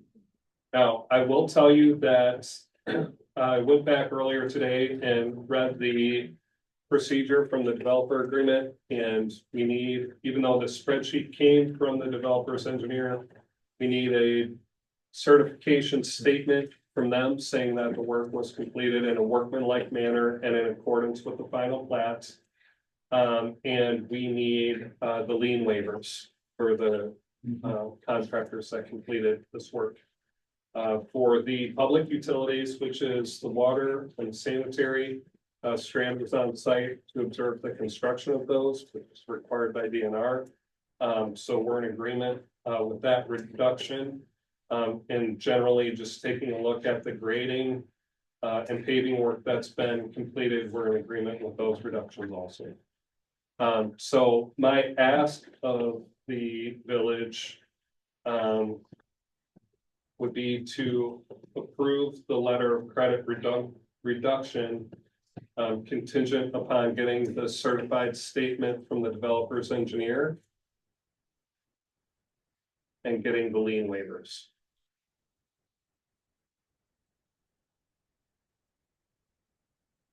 Yes, go ahead, Hector. I too went back and looked at the development agreement. My recollection, I don't have it here, contemplated the verification by Strand of those representations. Are you comfortable that Strand has both in observing the installation and generally that these are accurate representations? Yes, I/Strand, we are comfortable with that. The one thing that, of course, we haven't reviewed would be the lien waivers. Okay. And we will review those before recommending or finalizing the production of the letter that would need to be signed by President Yates saying that the reduction is acceptable. And for the information of the board, originally 36 condominiums were contemplated. Phase 1 more to the east, phase 2 to the west. Can you summarize where things are on that project? Yep. So falling in line with your phases, that phase 1, which would be the first 10 units, I believe that's Ray Street. Yes. Well, all the water main and sewer and storm sewer is in for the entire project. The rough grading, I believe, is done for the entire project.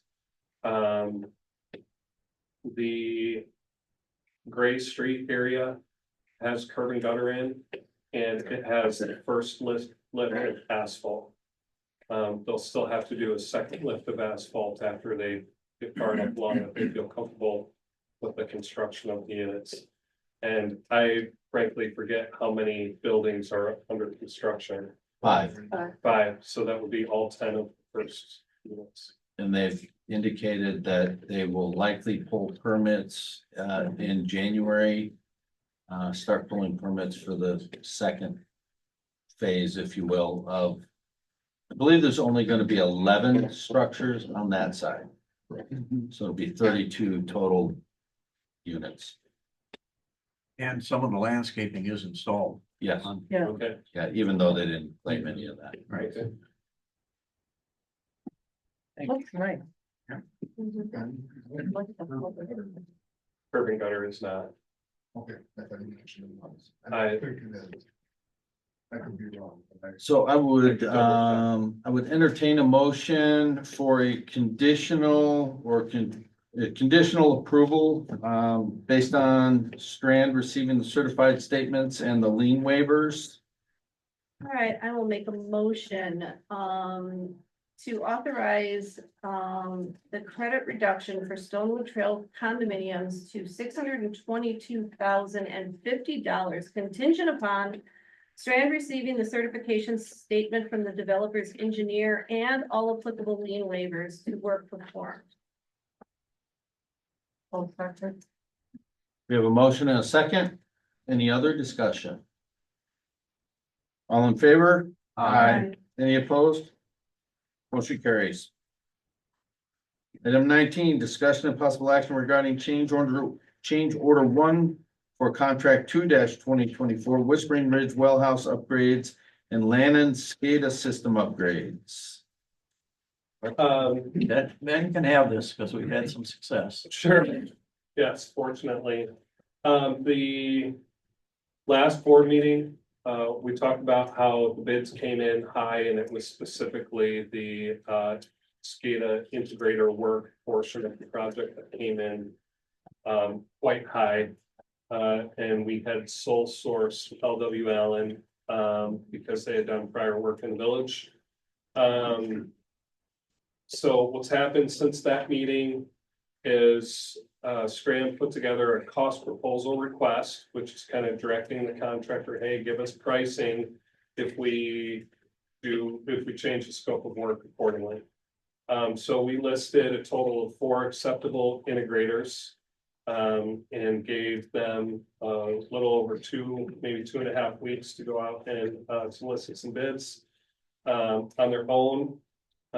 They came back with a proposed change in system supplier that results in a total project savings of approximately $138,000. So the integrator is called ESCO Automation. They're an integration company out of Iowa. Strands has been doing a lot of plant work, both sanitary and potable water in Iowa, and ESCO's been a really good integrator on those projects. And almost similar to Miller Pipeline, they're excited about the prospect of getting them put into across the river and into Wisconsin here. During the bidding process, Strand answered a lot of questions from the integrator, had some conversations with J. Miller Electric, who's the low bidder, who's clarifying any questions that came up. They also asked in their response to this cost proposal request, a change in date on milestone 1. That is the date at which the emergency generator is supposed to be online and operational. They asked for a 1-month extension on that, which would take it to April 2025. So that would change the overall base bid price is still the original $727,870. But with this cost reduction, the new price will be $589,965. The action that I request of the board is to authorize Strand to go ahead and prepare change order 1. Realize the response from the contractor to this cost proposal request. And that the board would designate somebody on the board, presumably either Patrick or Jerry, to sign and authorize that change order number 1. I want to add that the contracts, while there was a motion to award it, the contract has not been executed yet. We're expecting insurance documents from J. Miller Electric this Thursday. And then the intent is that this change order 1 would get signed concurrently with the contract itself.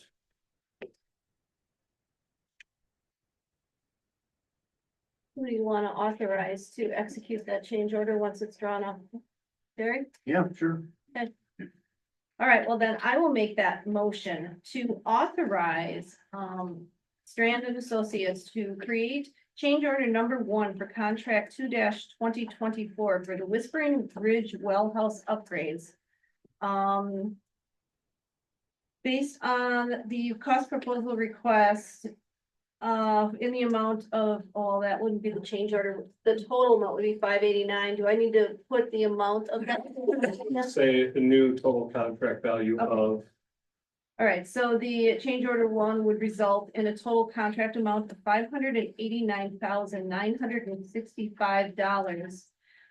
The village board would like to assign Jerry Newman as the person authorized to execute both the change order 1 and to execute the final award of contract to J. Miller Electric. Okay, I'll second it. Motion is seconded. I think protocol calls for me to execute the contract. Yep. Oh, okay, I'm sorry. Mr. Newman, I am- trustee Newman can execute the change order. I amend my motion to authorize Jerry to sign the change order and for President Yates to execute the contract. I'll amend my second. Satisfactory? Yes, I have a question. Okay. Am I recalling correctly that at one point there was concern or a need to have a standby generator for emergency purposes? That's still happening. Oh, yeah. Jerry's actually, again, most up to speed on that one. Yeah, well, we're expecting the generator shortly, right? It's supposed to be Well, end of December. yeah, I talked to Sarah Nunn, latest, I believe it was last week. And she was kind of noodling out again the timing of when a temporary generator should be made available. I believe the latest thought process there was before the holiday season.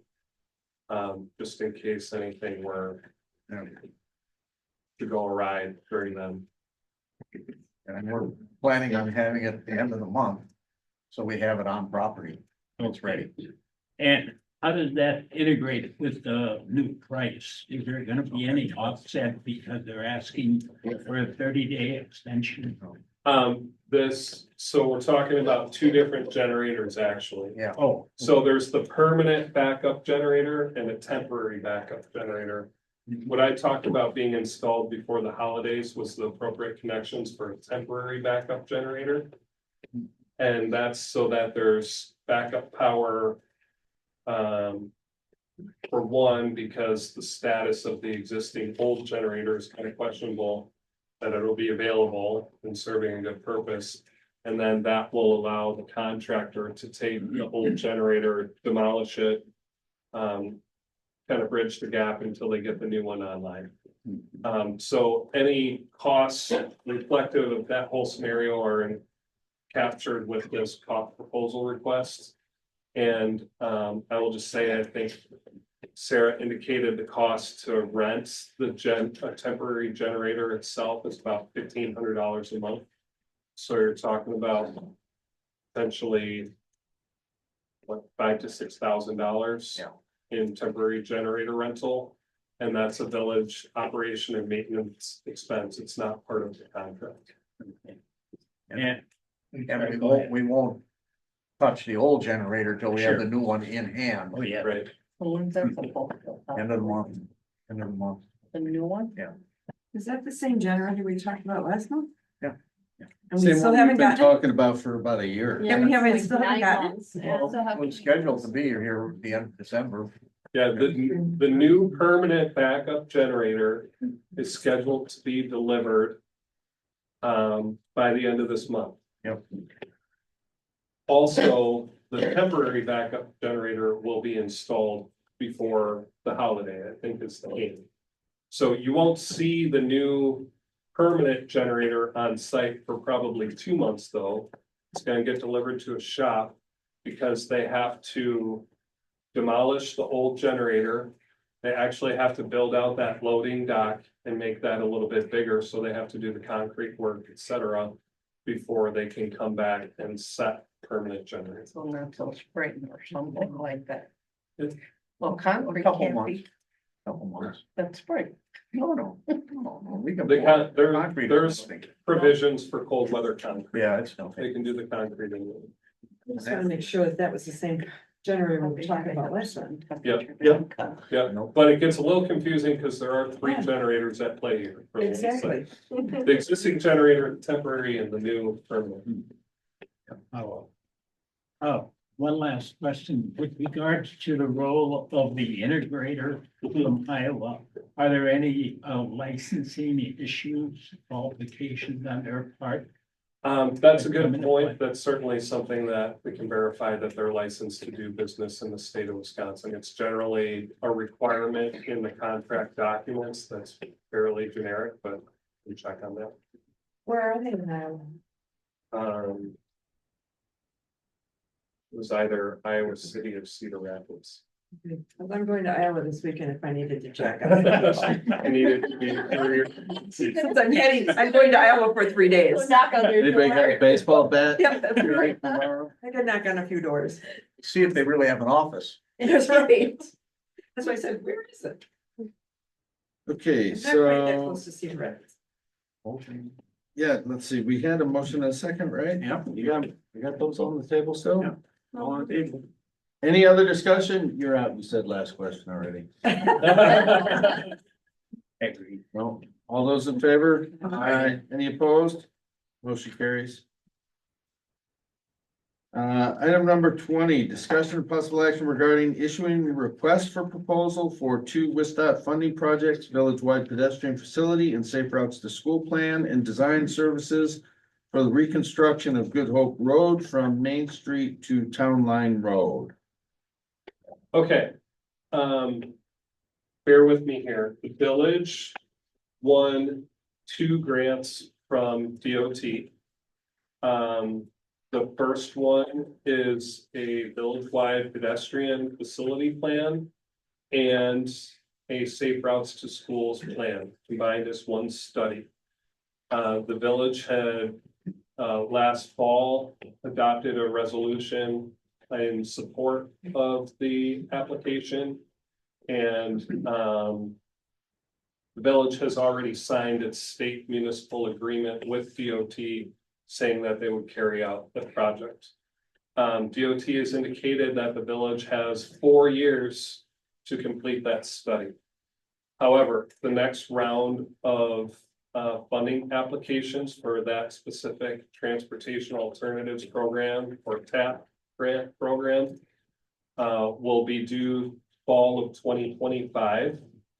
I would like to see the village publish this request for proposal in time enough so that the recommendations can inform applications for next year, if that's something the village would desire to do. In order to do that, the RFP should generally be released before the end of the year. Give respondents until the end of January or late January to respond with the idea of getting going on something in the month of February. So that they can take 6 to 9 months and get the lion's share of study done. Included in your packet is example request for proposal. This has to follow the Wisconsin DOT process which is quality-based selection. You cannot ask for a fee component. The village, when it gets proposals, will rank the proposals based on various categories related to qualifications. I put a proposed evaluation criteria table in here that would cover overall presentation, project understanding, project schedule, project team, past experience, and references would be the categories to evaluate the proposers on. The idea with this study would be, again, even DOT says that if you're going to apply for specific projects, TAP grant eligible projects, actual bike paths, etc., they want to see that those paths are part of the greater plan. So this would be that plan. Now, I can tell you what we saw from Blake and Architecture earlier today. They've probably got 50% of that plan already done that another firm can take and kind of level up. So, for example, you take the safe routes to schools, potential off-street path improvements to Landon Elementary School. Blake has kind of identified a concept idea for that in his real high level plan. This would actually say, okay, it should go on this side of the road, not that side of the road. Here's the type of crosswalk improvements you should have here, whether you have like a push button crossing indicator or if you're okay just painting the pavement. It kind of takes it to that level of detail so that by next fall, you can put together a real specific application for actually doing those projects if you would like to. Given that this is a quality-based selection, it's typical of DOT RFPs that you do not put the price in the proposal, but I will tell you the budget that was approved for this in total was $115,000, and 80% of that is paid by DOT. 20% of that would be paid by the village. And that's not a number, so I can't do the math off the top of my head, but if someone has it, feel free.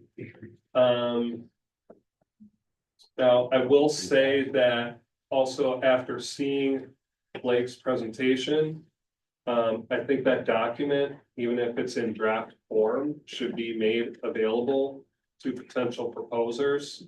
And some of the scope that's drafted in this RFP should be tweaked a little bit.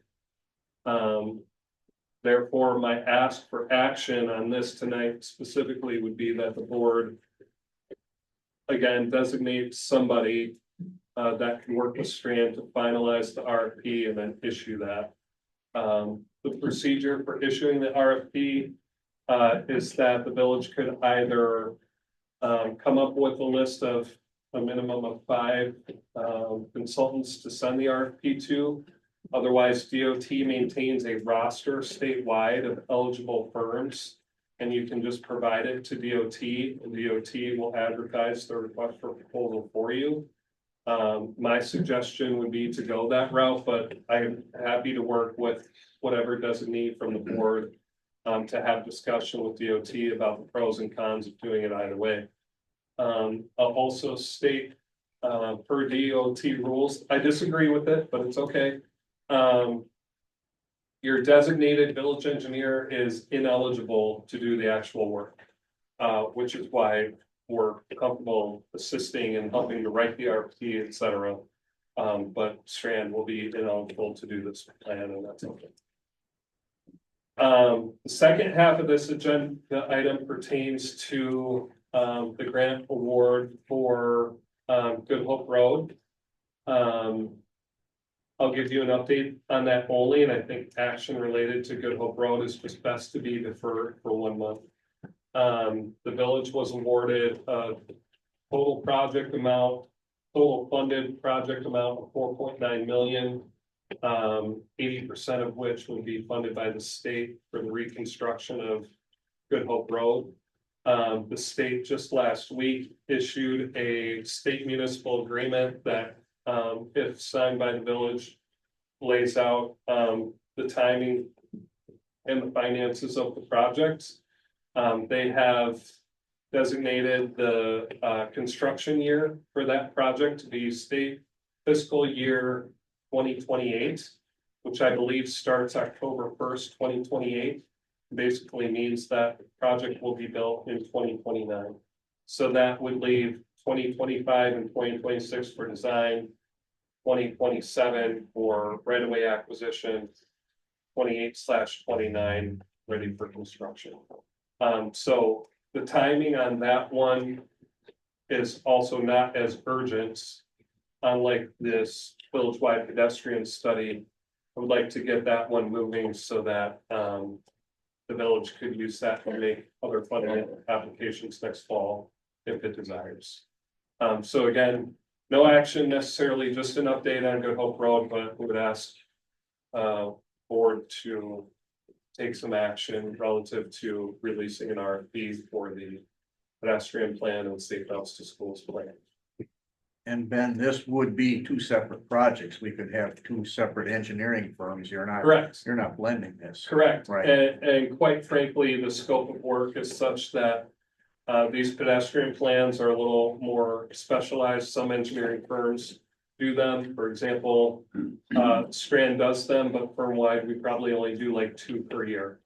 Where there's other firms in Wisconsin that probably do 6 of these every year just in Wisconsin. So it's most likely going to be a planning type firm that does this study. And if I recall correctly, there was indications from WISDOT that if we had already had this plan in place, we probably would have qualified for grant funding for the actual construction or completion of that safe route to school plan. Yeah, and it's even better than that. So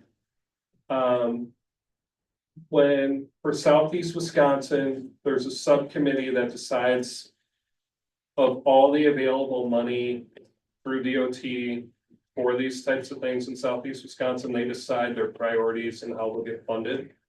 And they prioritize studies first. So basically, if you apply for a study, you're going to get funded, and that's just what the village did. We also had made applications for 2 specific projects, knowing that they wouldn't get funded, but just to get some feedback from the folks at the agency that review that. And believe it or not, one of those projects, which would be to connect Jake's Park to the bug line and then actually all the way down here to this intersection outside Village Hall, including replacing the bridge. That project is like the first runner-up, so that if they have funding available, that's going to be like the first project that they might come around and ask. Yeah. Hey, can we get that one moving? So they're already looking really good, is what I'm saying. And once this plan gets done, A, it'll make a better project, and B, it'll make an even better funding application than last go around. Jerry would be our designated, yeah, I was just, you knew what I was gonna ask you. didn't you? Didn't even have to hear it. Jerry, you've been voluntold to be the point of contact for this, I believe the term is drafted. Constructed draft. Well, do you feel like we're ready for a, to forward a motion to break this apart? And what we'll do is, I'd like to make a motion that the Village of Lannon create and publish an RFP for the pedestrian facility and safe routes to schools plan to be administered by trustee Jerry Newman. And we need to have this done by, should I put a deadline on it? That the RFP be released by the end of this calendar year? Only a couple of weeks. Well, if you wanna do it this year, that's. Yeah, so my hesitation with putting a date on there is that the state will review the RFP. And if they have feedback on it with the holiday, that could cause a hiccup, so. Yeah, so my motion can be amended to the, the drafting of the RFP for submission through Strand. Now, you can't be involved at all, or can you take our RFP and give it to the state? I can do all of that. Okay, good. We can't do the actual project and Strand will not score the proposals. It's just a potential ethical conflict if we're reviewing our competitors' proposals. Okay, gotcha. So, my motion then would be that the Village of Lannon authorize the, RFP to be drafted and, submitted to Strand Engineering for review for the pedestrian facility and safe routes to school plan, and that RFP should be managed by trustee, Jerry Newman. And the RFP would be prepared by Strand though. It would be jointly Yeah. with input / final review by Jerry. I was trying so hard to keep Strand out of it, but I just can't. You gotta. Yeah, no, it's okay. And Yeah. even in the application to the state, you had to designate who would be on the village's end helping to administer the whole project, and we put village / Strand. Strand, okay.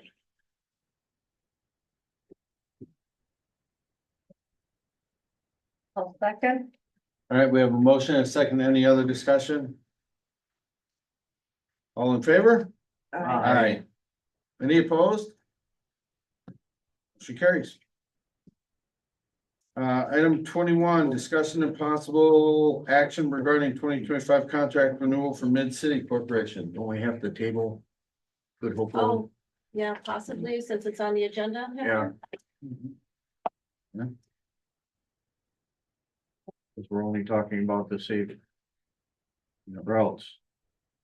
And then I will also make a motion that agenda item number 20, which mentions the design services for the reconstruction of Good Hope Road from Main Street to Town Line Road, be tabled. I'll second that. Okay, so we have an additional motion and second for item number 20. Any discussion? All in favor? Aye. Any opposed? All right, motion carries. Good catch. Thank you. Item 21, again, discussion and possible action regarding 2025 contract renewal for Mid-City Corporation. It's for the water system operator. Yep. Jerry, does this eliminate our maintenance people from doing this? Pardon? Does this eliminate our maintenance people from flushing the fire hydrants and all that Mid-City does it? Well, we've already had Mid-City take it over. All right, but they have been doing it. Yes. Yeah, Yeah. they did a partial in the spring. Okay, We had Mid-City take it over after that. good idea.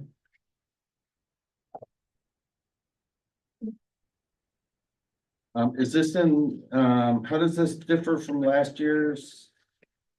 We know, Fee, yeah, Brenda? I didn't really look at it that closely. It just came over.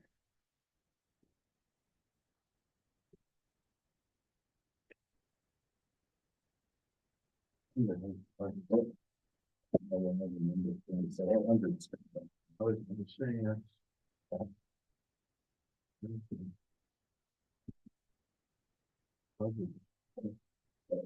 I actually remember discussing this.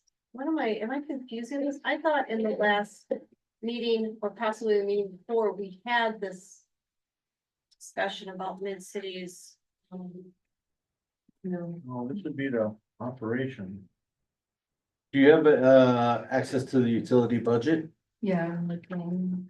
Oh, that's right. it'd be there.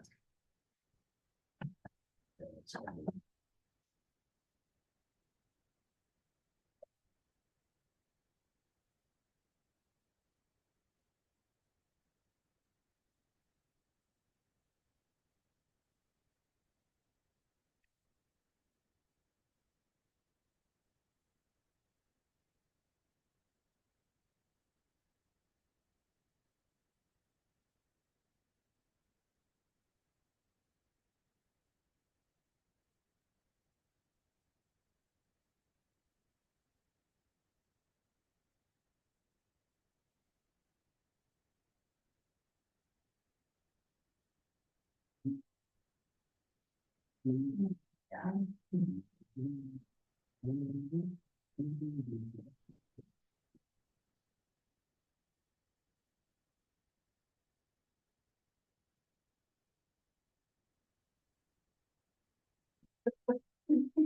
your report.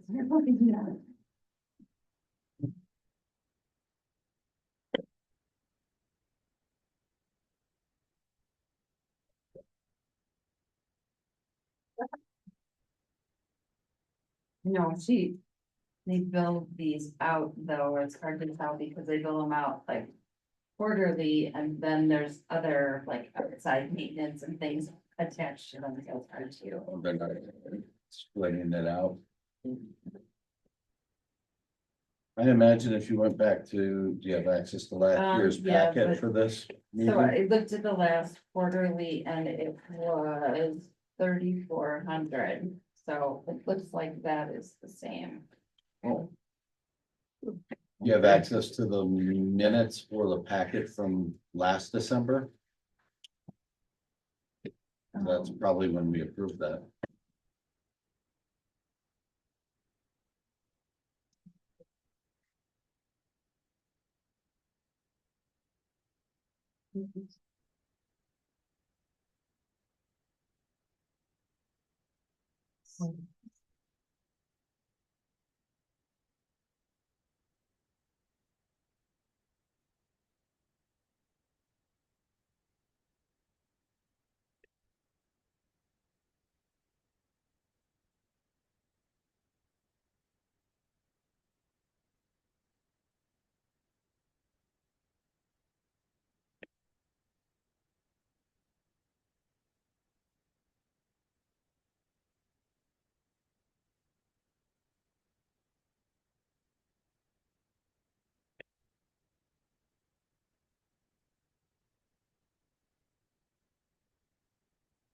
City for kind of price of 3,400.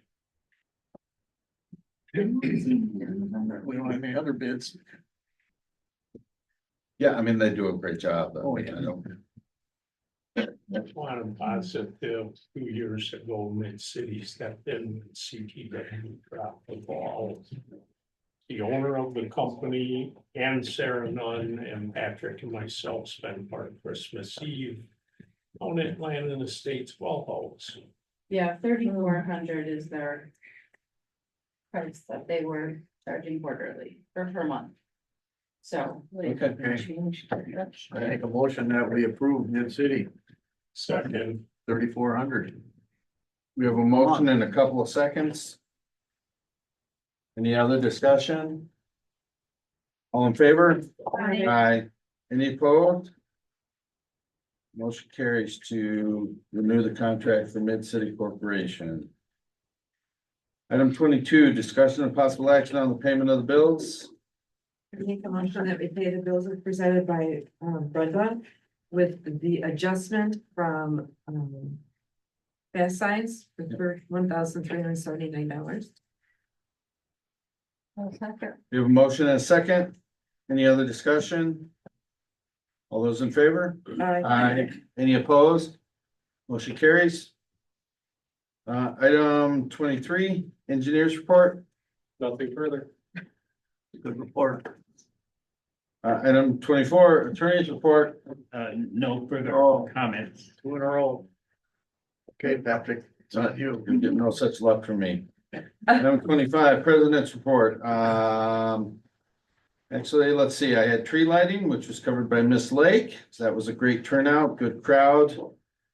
Some minor technical difficulties, but we got her going. Good Hope Road. Mr. Newman covered, that's done. The TID JRB stuff, 12/16, 3 p.m. And I did have a conversation with someone from the Department of Administration folks about the methodology that they use to come up with the population estimates, so on and so forth. They sent me some additional data that I still have yet to digest. Okay. So I just wanted to give that update that I am. Versus the fire. Thank you. Yes. Yeah.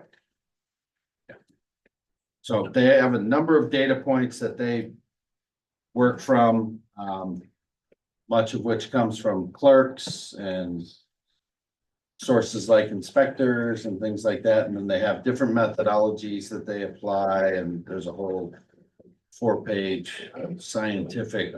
Something like counting Description. population, I guess, huh? Well, and that's the thing is they understand and acknowledge that, you know, it may be off a little bit, but then when they do the census, it gets caught up. Which doesn't help us now. Hopefully get a refund. And that's all I have. Item 26, may convene in closed session pursuant to Wisconsin State statute section 19.85 sub 1 sub E to deliberate, negotiate the purchasing of public properties, the investing in public funds, or conducting other specified public business. Whenever competitive or bargaining reasons require a closed session, namely consideration of details of the potential acceptance of the terms of the seller of a vacant parcel, namely tax key LANV 0067982, owned by the Barissa Trust. Make a motion that we go into closed session. We have a motion and a I'll second. second. We'll do a roll call vote. Lake, Yes. Calatola Roby, Yes. Newman, Yes. Yates is yes. Moore, Yes. Grenier, Yes. Summers. Yes. Oh, sorry, Tina.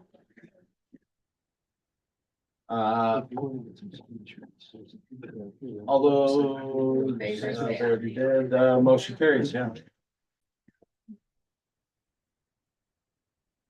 I make a motion, we adjourn. Okay. We have a motion to adjourn Second? Oh, okay.